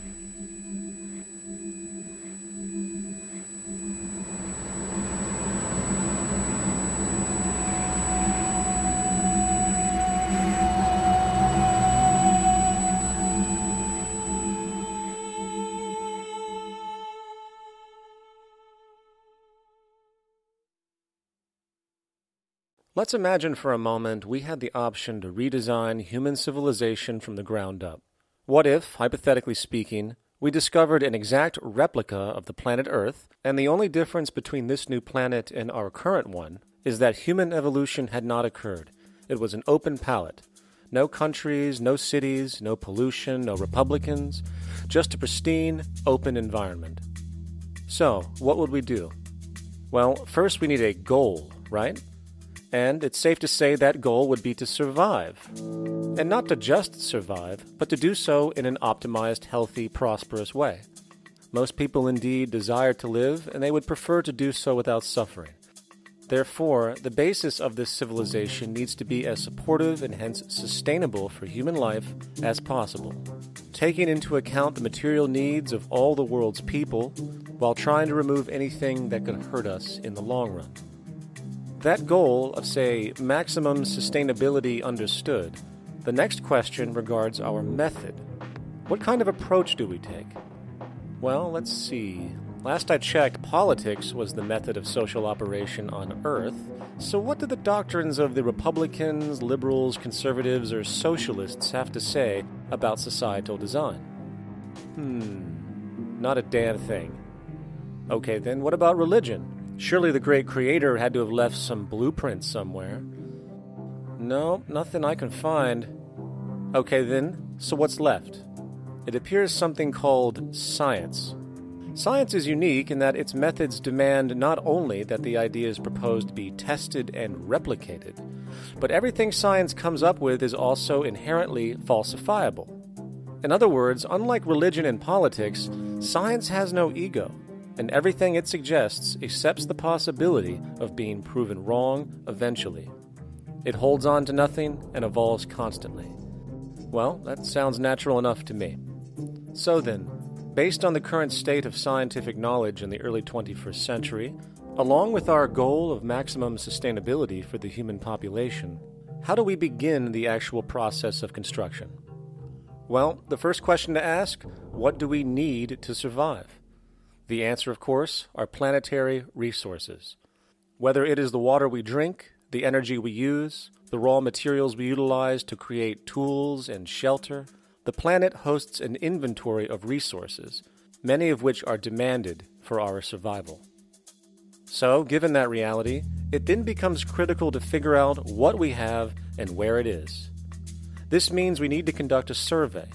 We simply locate and identify every physical resource on the planet we can, along with the amount available at each location, from the deposits of copper, to the most potent locations for wind farms to produce energy, to the natural freshwater springs, to an assessment of the amount of fish in the ocean, to the most prime arable land for food cultivation, etc. But, since we humans are going to be consuming these resources over time, we then realize that not only do we need to locate and identify, we also need to track. We need to make sure we don't run out of any of this stuff. That would be bad. And this means not only tracking our rates of use, but the rates of earthly regeneration as well, such as how long it takes for, say, a tree to grow or a spring to replenish. This is called dynamic equilibrium. In other words, if we use up trees faster than they can be grown back, we have a serious problem, for it is unsustainable. So then, how do we track this inventory, especially when we recognize that all of this stuff is scattered everywhere? We have large mineral mines in what we call Africa, energy concentrations in the Middle East, huge tidal power possibilities on the Atlantic coast of North America, the largest supply of fresh water in Brazil, etc. Well, once again, good old science has a suggestion. It's called systems theory. Systems theory recognizes that the fabric of the natural world, from human biology to the earthly biosphere to the gravitational pull of the solar system itself, is one huge synergistically connected system, fully interlinked. Just as human cells connect to form our organs, and the organs connect to form our bodies, and since our bodies cannot live without the earthly resources of food, air, and water, we are intrinsically connected to the earth, and so on. So, as nature suggests, we take all of this inventory and tracking data and create a system to manage it. A global resource management system, in fact, to account for every relevant resource on the planet. There is simply no logical alternative if our goal as a species is survival in the long run. We have to keep track as a whole. That understood, we can now consider production. How do we use all this stuff? What will our process of production be, and what do we need to consider to make sure it is as optimized as possible to maximize our sustainability? Well, the first thing that jumps right out at us is the fact that we need to constantly try and preserve. The planet's resources are essentially finite, so it is important that we be strategic. Strategic preservation is key. The second thing we recognize is that some resources are really not as good as others in their performance. In fact, some of this stuff, when put into use, has a terrible effect on the environment, which invariably hinders our own health. For example, oil and fossil fuels, no matter how you cut it, release some pretty destructive agents into the environment. Therefore, it is critical we do our best to use such things only when we really have to, if at all. Fortunately for us, we see a ton of solar, wind, tidal, wave, heat differential, and geothermal possibilities for energy production, so we can strategize objectively about what we use and where to avoid what could be called negative retroactions, or anything that results from production or use that damages the environment and hence ourselves. We will call this strategic safety to couple in with our strategic preservation. But production strategies do not stop there. We are going to need an efficiency strategy for the actual mechanics of production itself. And what we find is that there are roughly 3 specific protocols we must adhere to. 1. Every good we produce must be designed to last as long as possible. Naturally, the more things break down, the more resources we are going to need to replace them, and the more waste produced. 2. When things do break down or are no longer usable for whatever reason, it is critical that we harvest or recycle as much as we possibly can. So the production design must take this into account directly at the very earliest stages. 3. Quickly evolving technologies, such as electronics, which are subject to the fastest rates of technological obsolescence, would need to be designed to foreshadow and accommodate physical updates. The last thing we want to do is throw away an entire computer system just because it has only one broken part or is outdated. So we simply design the components to be easily updated, part by part, standardized and universally interchangeable, foreshadowed by the current trend of technological change. And when we realize that the mechanisms of strategic preservation, strategic safety, and strategic efficiency are purely technical considerations, devoid of any human opinion or bias, we simply program these strategies into a computer which can weigh and calculate all the relevant variables, allowing us to always arrive at the absolute best method for sustainable production based on current understandings.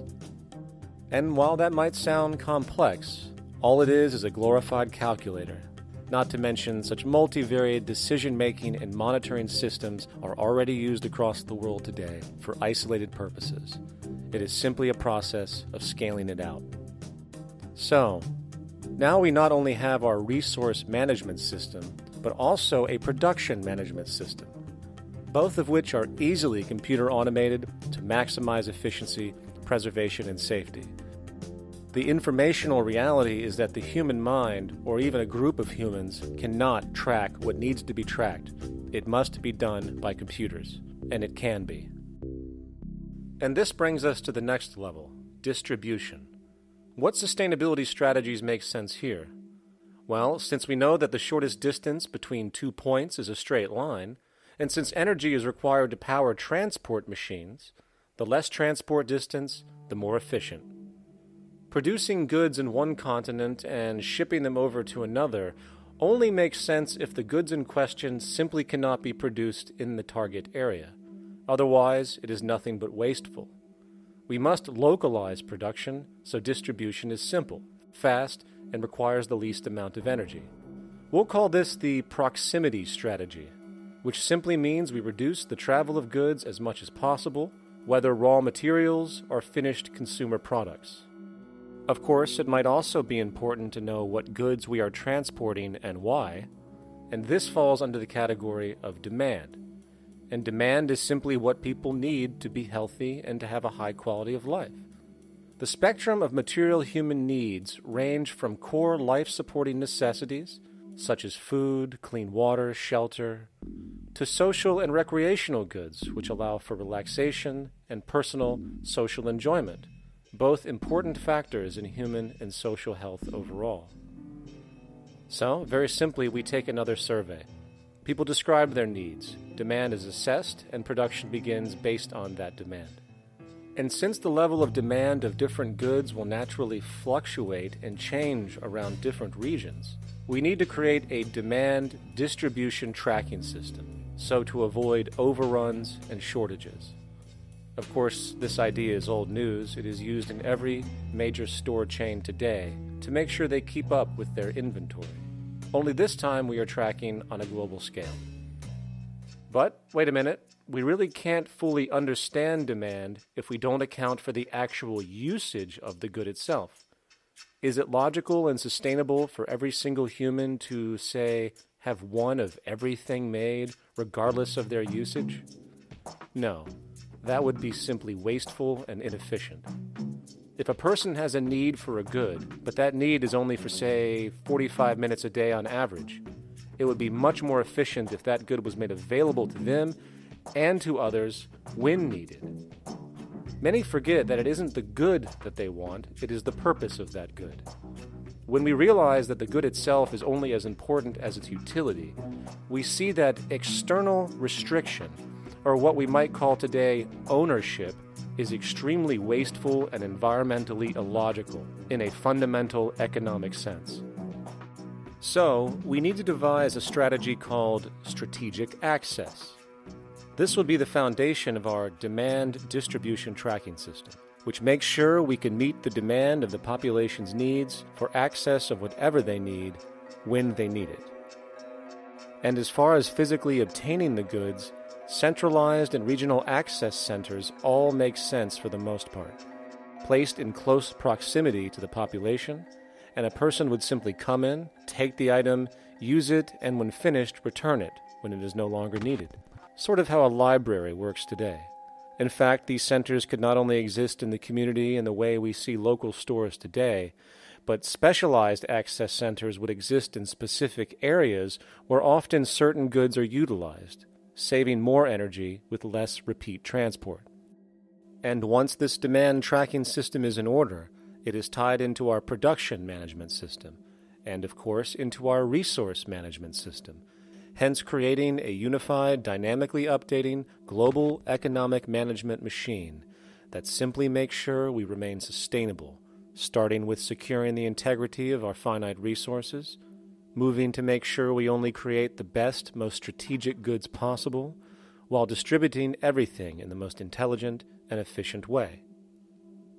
And the unique result of this preservation-based approach, which is intuitively counter to many, is that this logical, ground-up, empirical process of preservation and efficiency, which can only define true human sustainability on this planet, would likely enable something never before seen in human history. Access abundance, not just for a percentage of the global population, but the entire civilization. This economic model, as was just generalized, this responsible systems approach to total Earth resource management and processes, designed again to do nothing less than take care of humanity as a whole in the most efficient and sustainable way, could be termed a resource-based economy. The idea was defined in the 1970s by structural engineer Jacques Fresco. He understood back then that society was on a collision course with nature and itself, unsustainable on every level. And if things didn't change, we would destroy ourselves one way or another. Are all these things you're saying, Jacques, could they be built with what we know today, or are some of these things, are you guessing based on what we know today? No. All of these things can be built with what we know today. It would take 10 years to change the surface of the earth, to rebuild the world into a second Garden of Eden. The choice lies with you. The stupidity of a nuclear arms race, the development of weapons, trying to solve your problems politically by electing this political party or that political party, that all politics is immersed in corruption. Let me say it again. Communism, socialism, fascism, the Democrats, the liberals, we want to absorb human beings. All organizations that believe in a better life for man, there are no Negro problems or Polish problems or Jewish problems or Greek problems or women's problems. They're human problems. I'm not afraid of anybody. I don't work for anyone. No one can discharge me. I have no boss. I am afraid to live in the society we live in today. Our society cannot be maintained by this type of incompetency. It was great, the free enterprise system, about 35 years ago. That was the last of its usefulness. Now we've got to change our way of thinking or perish. The horror movies of the future will be our society, the way it didn't work. And politics would be part of a horror movie. Lots of people today use the term cold science because they're analytical. And they don't even know what analytical means.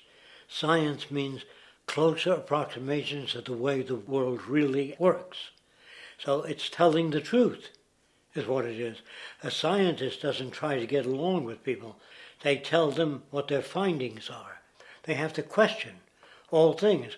And if some scientist comes up with an experiment that shows certain materials have certain strength, other scientists have to be able to duplicate that experiment and come up with the same results.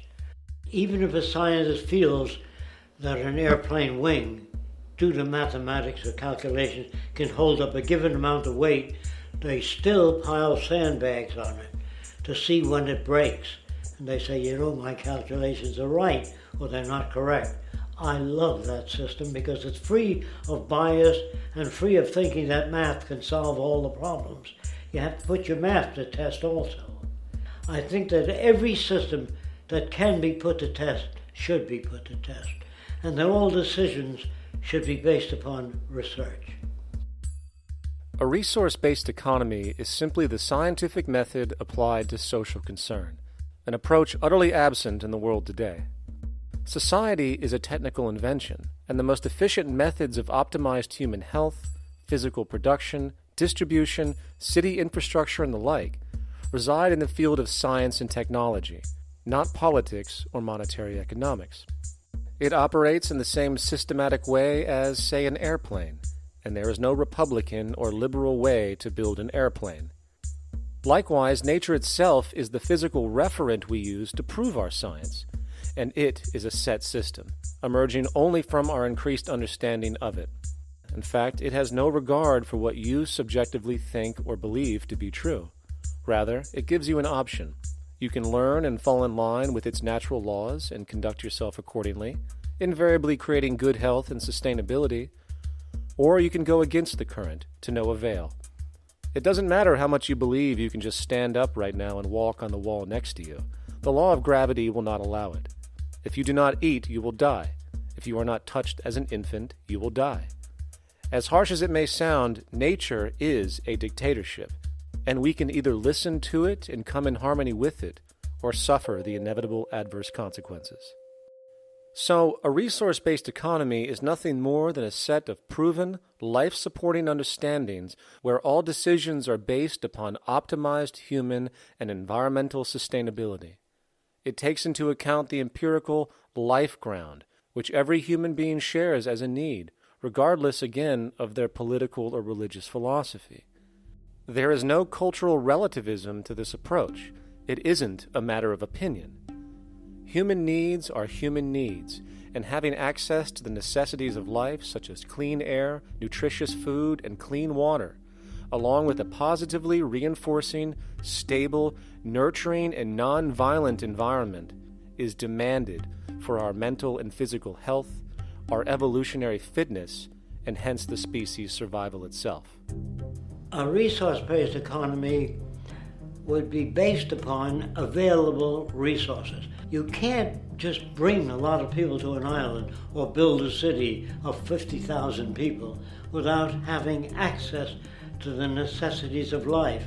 So when I use the term a comprehensive systems approach, I'm talking about doing an inventory of the area first and determining what that area can supply, not just architectural approach, not just design approach, but design must be based on all of the requirements to enhance human life. And that's what I mean by an integrated way of thinking.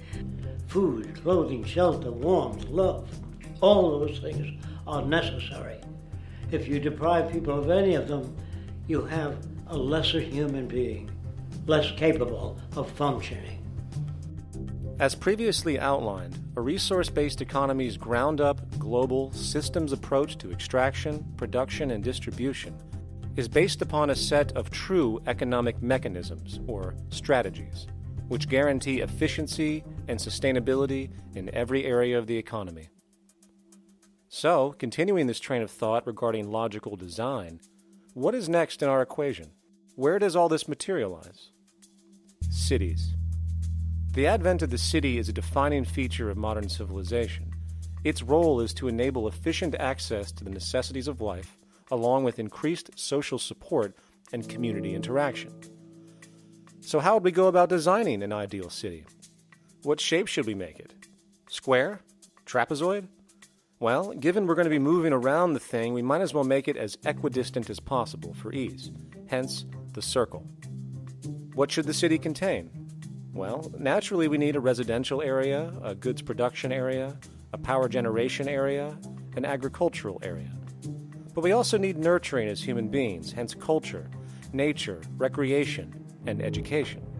So let's include a nice open park, an entertainment events area for cultural purposes and socializing, and educational and research facilities. And since we're working with a circle, it seems rational to place these functions in belts based on the amount of land required for each goal, along with ease of access. Very good. Now, let's get down to specifics. First, we need to consider the core infrastructure, or intestines, of the city organism.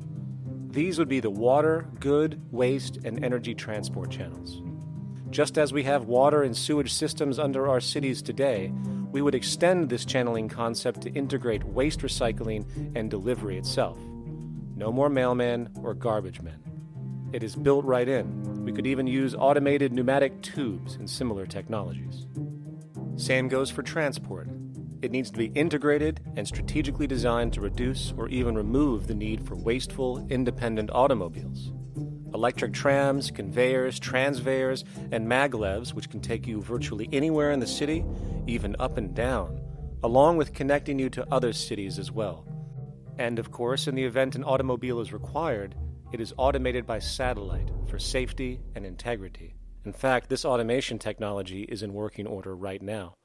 Automobile accidents kill about 1.2 million people every single year, injuring about 50 million. This is absurd and doesn't have to occur.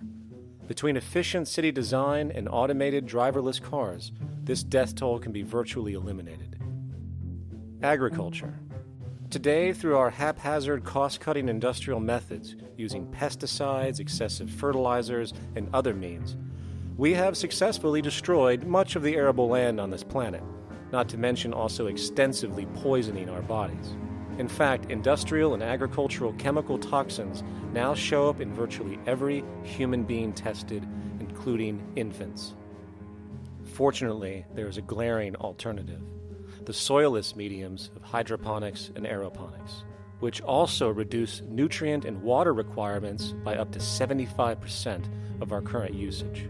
Food can now be organically grown on an industrial scale in enclosed vertical farms, such as in 50-story 1-acre plots, virtually eliminating the need for pesticides and hydrocarbons in general. This is the future of industrial food cultivation, efficient, clean, and abundant. So, such advanced systems would be, in part, what comprise our agricultural belt, producing all the food required for the entire city's population, with no need to import anything from the outside, saving time, waste, and energy. And speaking of energy, the energy belt would work in a systems approach to extract electricity from our abundant renewable mediums, specifically wind, solar, geothermal, and heat differentials, and if near water potentials, tidal and wave power. To avoid intermittency and make sure a positive net energy return occurs, these mediums would operate in an integrated system, powering each other when needed, while storing excessive energy to large supercapacitors under the ground, so nothing can go to waste. And not only does the city power itself, particular structures will also power independently and generate electricity through photovoltaic paints, structural pressure transducers, the thermocouple effect, and other current but underutilized technologies. But of course, this begs the question, how does this technology and goods in general get created in the first place? This brings us to production. The industrial belt, apart from having hospitals and the like, would be the hub of factory production. Completely localized overall, it would of course obtain raw materials by way of the global resource management system just discussed, with demand being generated by the population of the city itself. As far as the mechanics of production, we need to discuss a new, powerful phenomenon which was sparked very recently in human history and is on pace to changing everything. It's called mechanization, or the automation of labor. Well, if you look around you, you'll notice that almost everything that we use today is built automatically. Your shoes, your clothes, your home appliances, your car, and so on. They are all built by machines in an automatic way. Can we say that the society has not been influenced by these major technological advancements? Of course not. These systems really dictate new structures and new needs, and they make a lot of other things obsolete. So we've been going up in the development and use of technology in an exponential way. So definitely automation is going to continue. You cannot stop technologies that just make sense. Labor automation through technology is at the bottom of every major social transformation in human history. From the agricultural revolution and the invention of the plow, to the industrial revolution and the invention of the powered machine, to the information age we live in now through essentially the invention of advanced electronics and computers. And with regard to advanced production methods today, mechanization is now evolving on its own, moving away from the traditional method of assembling component parts into a configuration into an advanced method of creating entire products in one single process. Like most engineers, I'm fascinated by biology because it's so full of examples of extraordinary pieces of engineering. And what biology is the study of things that copy themselves. Of course, that's good a definition of life as we've got. Again, as an engineer, I've always been intrigued by the idea of machines that would copy themselves. RepRap is a three-dimensional printer. That's to say, it's a printer that you plug into a computer, and instead of making two-dimensional sheets of paper with patterns on, it makes real, physical, three-dimensional objects. Now, there's nothing new about that. 3D printers have been around for about 30 years. Big thing about RepRap is that it prints most of its own parts. And so, if you've got one, you can make another one and give it to a friend, as well as being able to print lots of useful things. From the simple printing of basic household goods in your home, to the printing of an entire automobile body in one swoop, advanced automated 3D printing now has the potential to transform virtually every field of production, including home construction. Contour crafting is actually a fabrication technology, the so-called 3D printing, when you directly build a 3D object from a computer model.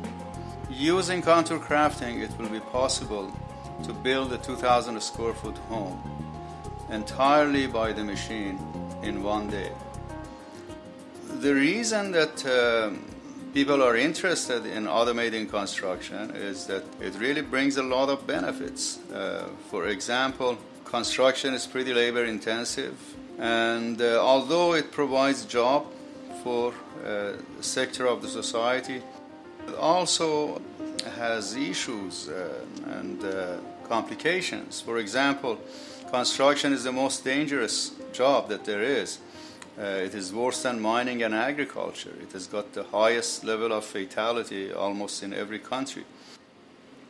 Another issue is the waste. An average home in the United States has 3 to 7 tons of waste. So this is huge if we look at the impact of construction and knowing that about 40% of all materials in the world are used in construction. So a big waste of energy and resources and big damage to the environment as well. Making homes using hammers and nails and wood with the state of our technology today is really absurd and will go the way of our labor class in regards to manufacturing in the United States. Recently, there was a study by economist David Autor of MIT that states that our middle class is obsolete and being replaced by automation. Quite simply, mechanization is more productive, efficient, and sustainable than human labor in virtually every sector of the economy today. Machines do not need vacations, breaks, insurance, pensions, and they can work 24 hours a day every day. The output potential and accuracy compared to human labor is unmatched. The bottom line, repetitive human labor is becoming obsolete and impractical across the world, and the unemployment you see around you today is fundamentally the result of this evolution of efficiency in technology. For years, market economists have dismissed this growing pattern, which could be called technological unemployment, because of the fact that new sectors always seem to emerge to reabsorb the displaced workers. Today, the service sector is the only real hub left and currently employs over 80% of the American workforce, with most industrialized countries maintaining a similar proportion.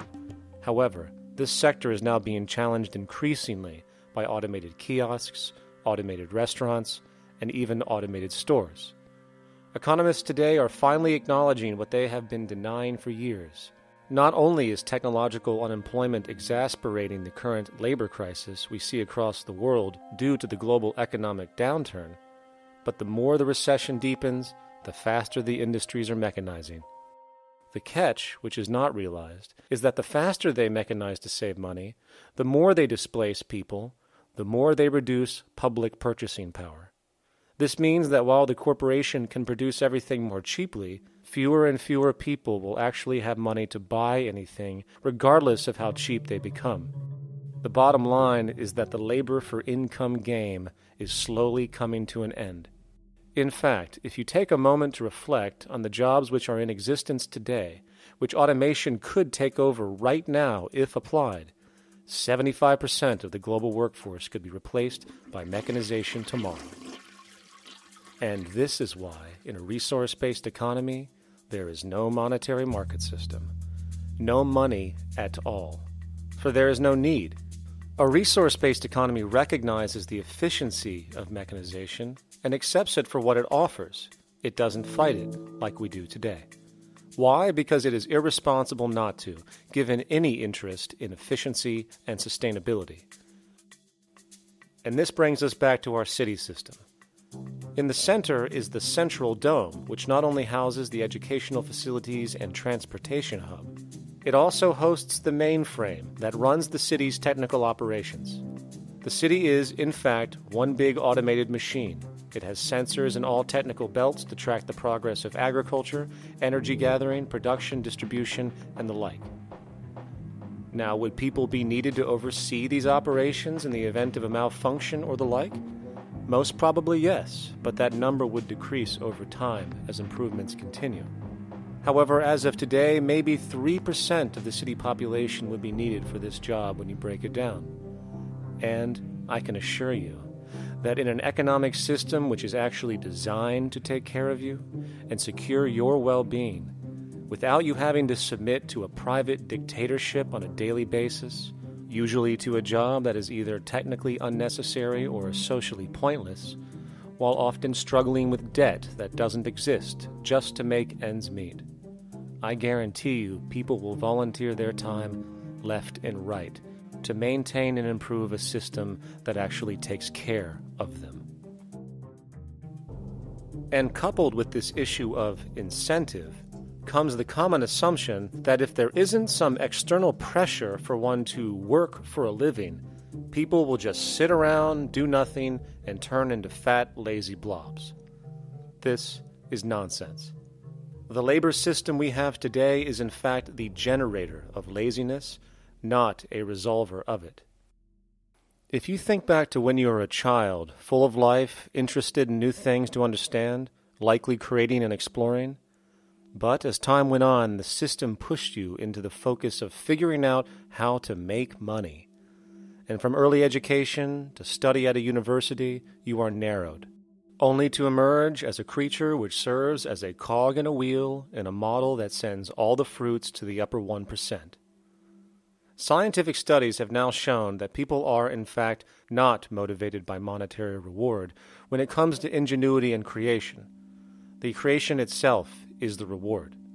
Money, in fact, appears only to serve as an incentive for repetitive, mundane actions, a role we have just now shown can be replaced by machine. So when it comes to innovation, the actual use of the human mind, the monetary incentive has proven to be a hindrance, interfering and detracting from creative thought. And this might explain why Nikola Tesla, the Wright brothers, and other inventors who contributed massively to our current world never showed a monetary incentive to do so. Money is, in fact, a false incentive and causes 100 times more distortion than it does contribution. Good morning, class. Please settle down. The first thing I would like to do is go around the room and ask what everyone would like to be when they grow up. Who'd like to go first? Okay, how about you, Sarah? When I grow up, I want to work at McDonald's like my mom. Oh, family tradition, eh? How about you, Linda? When I grow up, I'm going to be a prostitute on the streets of New York City. Oh, glamour girl, huh? Very ambitious. How about you, Tommy? When I grow up, I'm going to be a rich, elitist businessman who works on Wall Street and profits off of the collapse of foreign economies. Enterprising. And great to see some multicultural interest. As stated before, a resource-based economy applies the scientific method to social concern, and this isn't limited to simply technical efficiency. It also has the consideration of human and social well-being directly and what comprises it. What good is a social system if, in the end, it doesn't produce happiness and peaceful coexistence?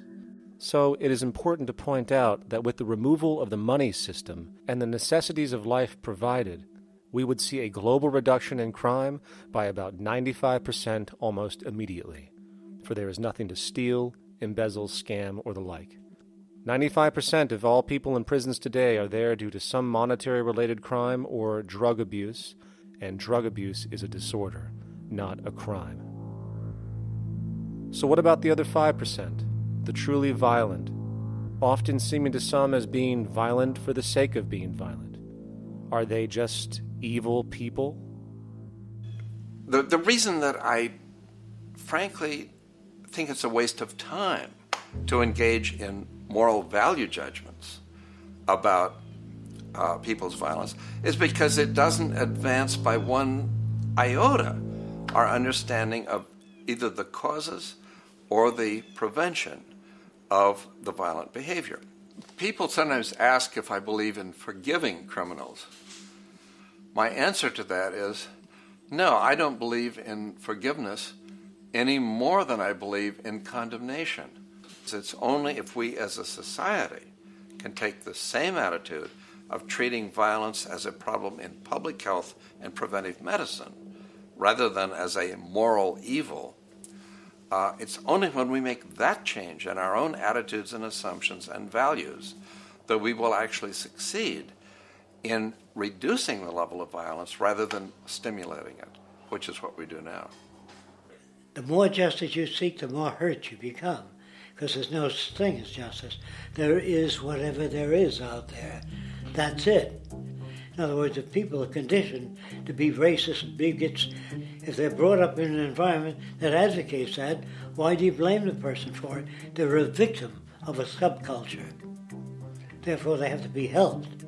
The point is, we have to redesign the environment that produces aberrant behavior.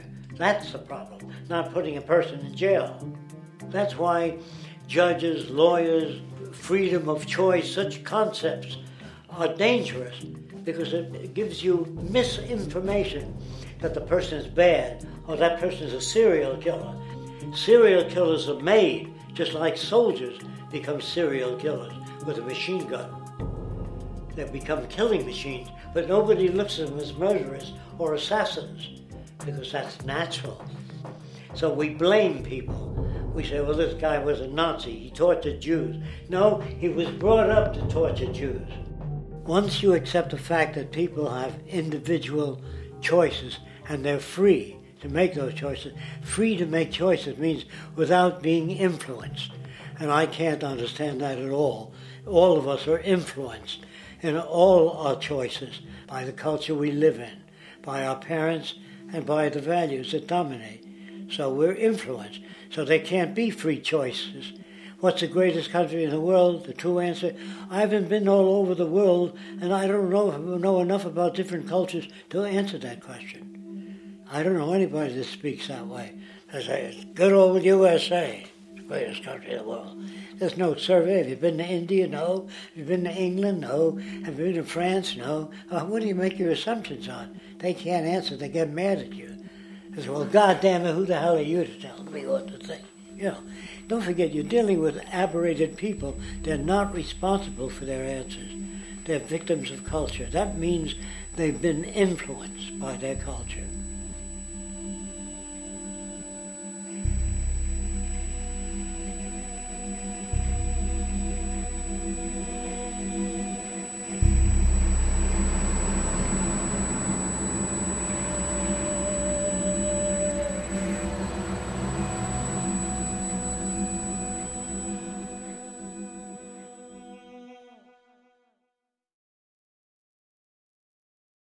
When we consider a resource-based economy, there are often a number of arguments that tend to come up with regard to the efficiency. Now hold on just a minute. Yes? I know what this is. This is called Marxism, buddy. Stalin killed 800 billion people because of ideas like this. My father died in the gulag. Hold on. Communist, fascist. You don't like America, you should just leave. All right, everybody just calm down. Death to the New World Order. Death to the New World Order. And as the irrationality of the audience grew, shocked and confused, suddenly the narrator suffered a fatal heart attack. And the seemingly communist propaganda film was no more.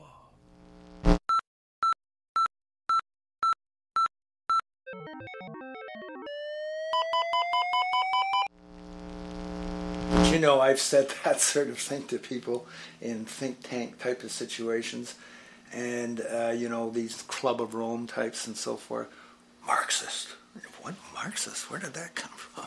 You know, they got this icon they hold on to as their holy grail, and it's such an easy one. You know, people ask if I'm a socialist or a communist or a capitalist, and I say I'm none of the above. And why do you think that those are the only options? All of those political constructs were created by writers who assumed that we lived on a planet of infinite resources.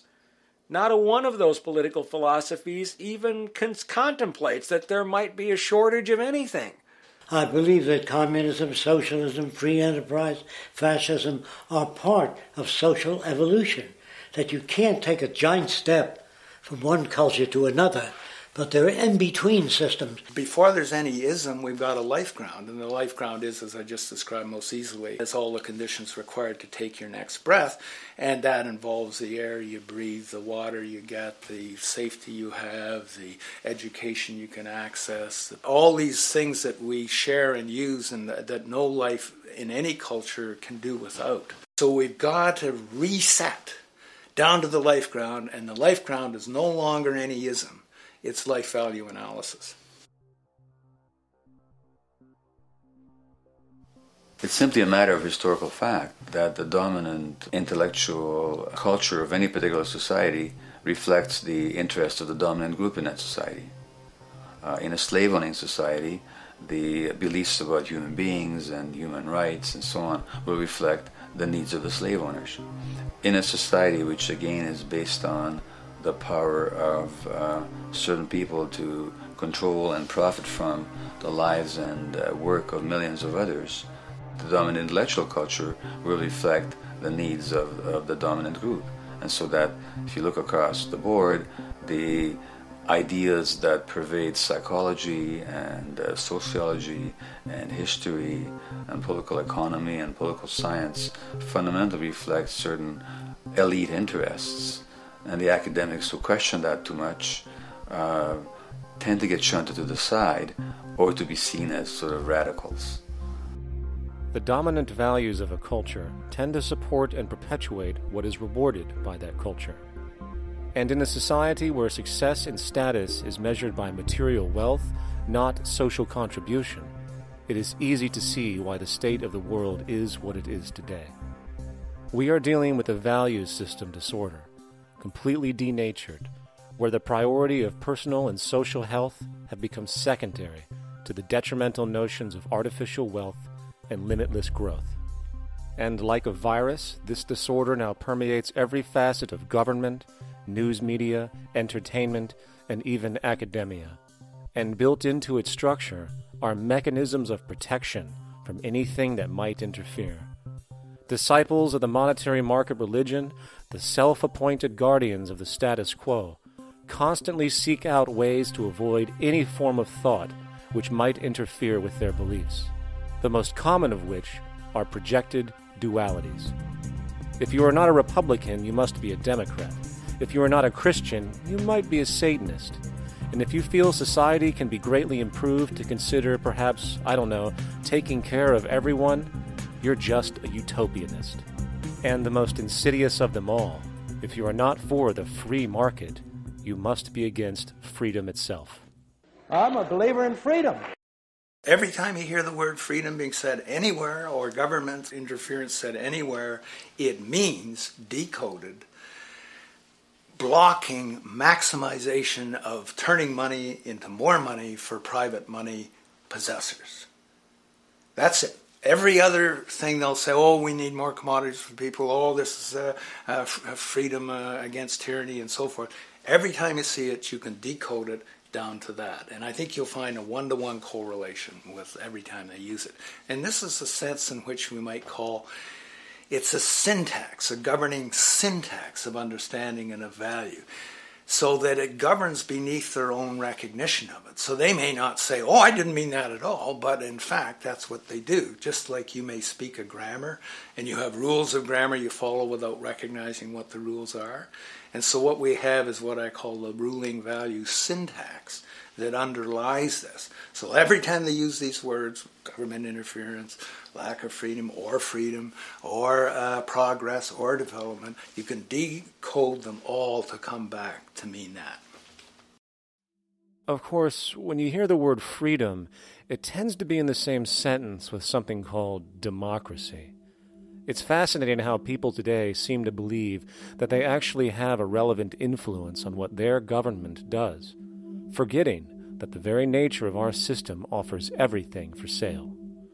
The only vote that counts is the monetary vote, and it doesn't matter how much any activist yells about ethics or accountability. In a market system, every politician, every legislation, and hence every government is for sale. And even with the $20 trillion bank bailout starting in 2007, an amount of money which could have changed, say, the global energy infrastructure to fully renewable methods, instead going to a series of institutions that literally do nothing to help society, institutions that could be removed tomorrow with no recourse. The blind conditioning that politics and politicians exist for the public well-being still continues. The fact is, politics is a business, no different than any other in a market system, and they care about their self-interest before anything else. I don't really, honestly, deep down believe in political action. I think the system contracts and expands as it wants to. It accommodates these changes. I think the civil rights movement was an accommodation on the part of those who own the country. I think they see where their self-interest lies. They see a certain amount of freedom seems good, an illusion of liberty. Give these people a voting day every year so that they'll have the illusion of meaningless choice. Meaningless choice that we go like slaves and say, "Joe, I voted." The limits of debate in this country are established before the debate even begins, and everyone else is marginalized. They're made to seem either to be communists or some sort of disloyal person. A kook, there's a word. And now it's conspiracy. Say, they've made that something that should not be even entertained for a minute, that powerful people might get together and have a plan. Doesn't happen. You're a kook. You're a conspiracy buff. And of all the mechanisms of defense of this system, there are two that repeatedly come up. The first is this idea that the system has been the cause of the material progress we have seen on this planet. Well, no. There are basically two root causes which have created the increased so-called wealth and population growth we see today. One, the exponential advancement of production technology, hence scientific ingenuity. And two, the initial discovery of abundant hydrocarbon energy, which is currently the foundation of the entire socioeconomic system. The free market, capitalist, monetary market system, whatever you want to call it, has done nothing but ride the wave of these advents with a distorted incentive system and a haphazard, grossly unequal method of utilizing and distributing those fruits. The second defense is a belligerent social bias generated from years of propaganda, which sees any other social system as a route to so-called tyranny, with various name droppings of Stalin, Mao, Hitler, and the death tolls they generated. Well, as despotic as these men might have been, along with the societal approaches they perpetuated, when it comes to the game of death, when it comes to the systematic daily mass murder of human beings, nothing in history compares to what we have today. Famines throughout at least the last century of our history have not been caused by a lack of food. They've been caused by relative poverty. The economic resources were so inequitably distributed that the poor simply didn't have enough money with which to buy the food that would have been available if they could have afforded to pay for it. That would be an example of structural violence. Another example, in Africa and some other areas, but I'll particularly focus on Africa, tens of millions of people are dying of AIDS. Why are they dying? It's not because we don't know how to treat AIDS. We have, millions of people in the wealthy countries are getting along remarkably well because they have the medicines that will treat it. The people in Africa who are dying of AIDS are not dying because of the HIV virus. They're dying because they don't have the money with which to pay for the drugs that would keep them alive.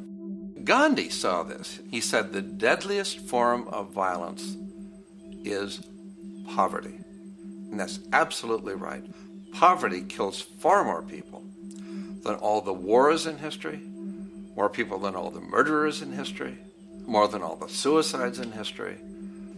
Not only does structural violence kill more people than all the behavioral violence put together, structural violence is also the main cause of behavioral violence.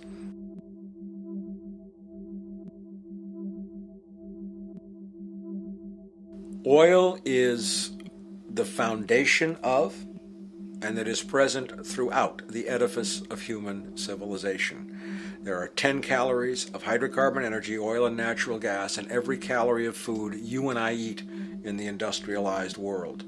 Fertilizers are made from natural gas. Pesticides are made from oil.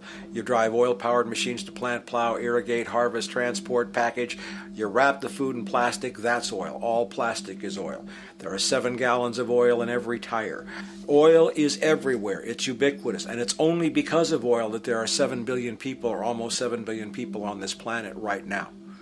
The arrival of this cheap, easy energy, which is equivalent, by the way, to billions of slaves working around the clock, changed the world in such a radical way over the last century, and the population has gone up 10 times. But by 2050, oil supply is able to support less than half the present world's population in their present way of life. So the scale of adjustment to live differently is just enormous. The world is now using 6 barrels of oil for every barrel it finds. 5 years ago, it was using 4 barrels of oil for every barrel it finds. A year from now, it's going to be using 8 barrels of oil for every barrel it finds. What's disturbing to me is the lack of any real effort from governments worldwide or industry leaders worldwide to do something different. I mean, we have these sort of attempts to build more wind power and to maybe do something with tide. We've got attempts to make our cars a little bit more efficient. But there's nothing which really looks like a revolution coming along. These are all pretty minor. And that, I think, is pretty frightening. And the governments who are driven by these economists who don't really appreciate what we're talking about are trying to stimulate consumerism to restore past prosperity in the hope that they can restore the past. They're printing yet more money lacking any collateral at all. So if the economy improves and recovers and growth, famous growth comes back, it'll only be short-lived because within a short period of time, counted in months rather than years, it'll hit the supply barrier again. There'll be another price shock and a deeper recession. So I think we go into a series of vicious circles. So you have the economic growth going up, price spike, everything shuts down. That's where we are now. Then it starts to come up again. But what we have now is this area where there's no more ability to produce cheap energy. We're at the peak. We're on the downslope of oil production. No way you're going to get any more out of the ground any faster, which means that things shut down. The price of oil drops, which it did in early 2009, but then as you have an ersatz so-called recovery, the price of oil starts to come back. It's recently been hovering around $80 a barrel, and what we see is at $80 a barrel now, with the economic and financial collapse, people are having a hard time affording that. World oil production right now is about 86 million barrels a day. Over 10 years, you're looking at roughly 40 million barrels a day having to be replaced. There's nothing around which can come even within 1% of meeting that sort of demand. If we don't do something pretty quickly, there's going to be a huge energy deficiency. I think the big mistake is in not recognizing a decade or so ago that a concerted effort needed to be made to develop these sustainable forms of energy. I think that's something our grandchildren will look back on with total disbelief. You people knew that you were dealing with a finite commodity. How could you possibly have built your economy around something which was going to disappear? For the first time in human history, the species is now faced with the depletion of a core resource central to our current system of survival. And the punchline of the whole thing is that even with oil becoming more and more scarce, the economic system will still blindly push its cancerous growth model, so people can go out and buy more oil-powered cars to generate GDP and jobs, exacerbating the decline. Are there solutions to replace the edifice of the hydrocarbon economy? Of course. But the path needed to accomplish these changes will not manifest through the market system protocols required, since new solutions can only be implemented through the profit mechanism. People are not investing in renewable energies because there is no money in it in both the long and short term, and the commitment needed to make it happen can only occur at a severe financial loss. Hence, there is no monetary incentive, and in this system, if there's no monetary incentive, things do not happen. And on top of it all, peak oil is just one of many surfacing consequences of the environmental social train wreck gaining speed today. Other declines include freshwater, the very fabric of our existence, which is currently showing shortages for 2.8 billion people, and those shortages are on pace to reach 4 billion by 2030. Food production, the destruction of arable cropland, from which 99.7% of all human food comes from today, is occurring up to 40 times faster than it is being replenished. And over the last 40 years, 30% of the arable land has become unproductive. Not to mention that hydrocarbons are the backbone of agriculture today, and as it declines, so will the food supply. As far as resources in general, at our current patterns of consumption, by 2030 we will need 2 planets to continue our rates, not to mention the continual destruction of life-supporting biodiversity, causing extinction spasms and environmental destabilization across the globe. And with all of these declines, we have the near exponential population growth, where by 2030 there might be over 8 billion people on this planet.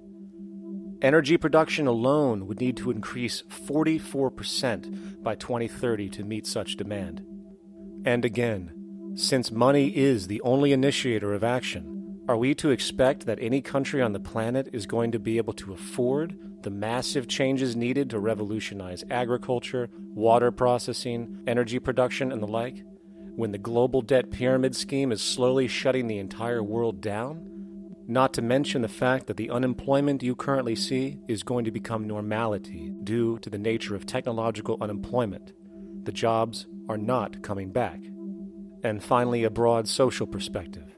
From 1970 to 2010, poverty on this planet doubled due to this system. And given our current state, do you honestly think we will see anything less than more doubling, more suffering, and more mass starvation? There is not going to be any recovery. This is not some long depression that we're someday going to pull out of. I think the next phase we're going to see after the next round of economic collapse is massive civil unrest, when employment checks stop being paid because the states have no money left. And when things get so bad that people lose confidence in their elected leaders, they will demand change if we don't kill each other in the process or destroy the environment. I'm just afraid that we might get to the point of no return. And that bothers me no end. We do all we can to avoid that condition. It's clear that we're on the verge of a great transition in human life. That what we face now is this fundamental change of the life we've known over the last century. There has to be a link between the economy and the resources of this planet, the resources being, of course, all animal and plant life, the health of the oceans and everything else. This is a monetary paradigm that will not let go until it's killed the last human being. The in-group will do all it can to stay in power. And that's what you got to keep in mind. They'll use the Army and Navy and lies or whatever they have to use to keep in power. They're not about to give it up because they don't know of any other system that will perpetuate their kind.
straight and stronger course to the corner of your life.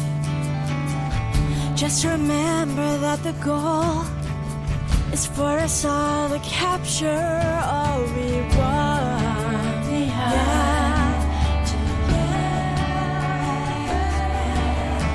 Don't surround yourself with yourself. Move on back to squares.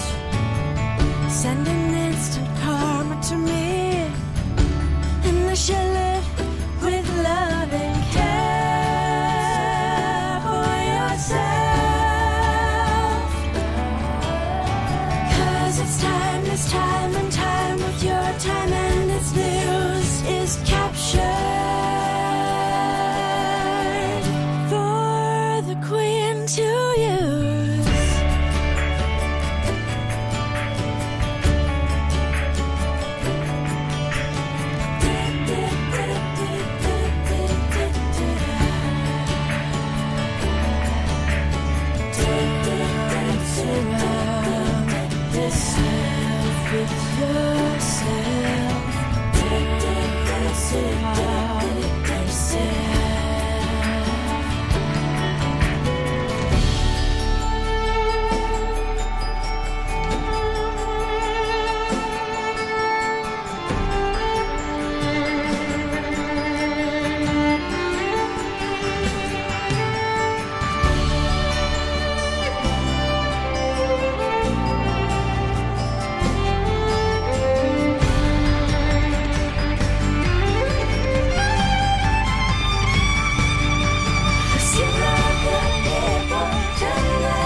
Satisfied, I'm on my way.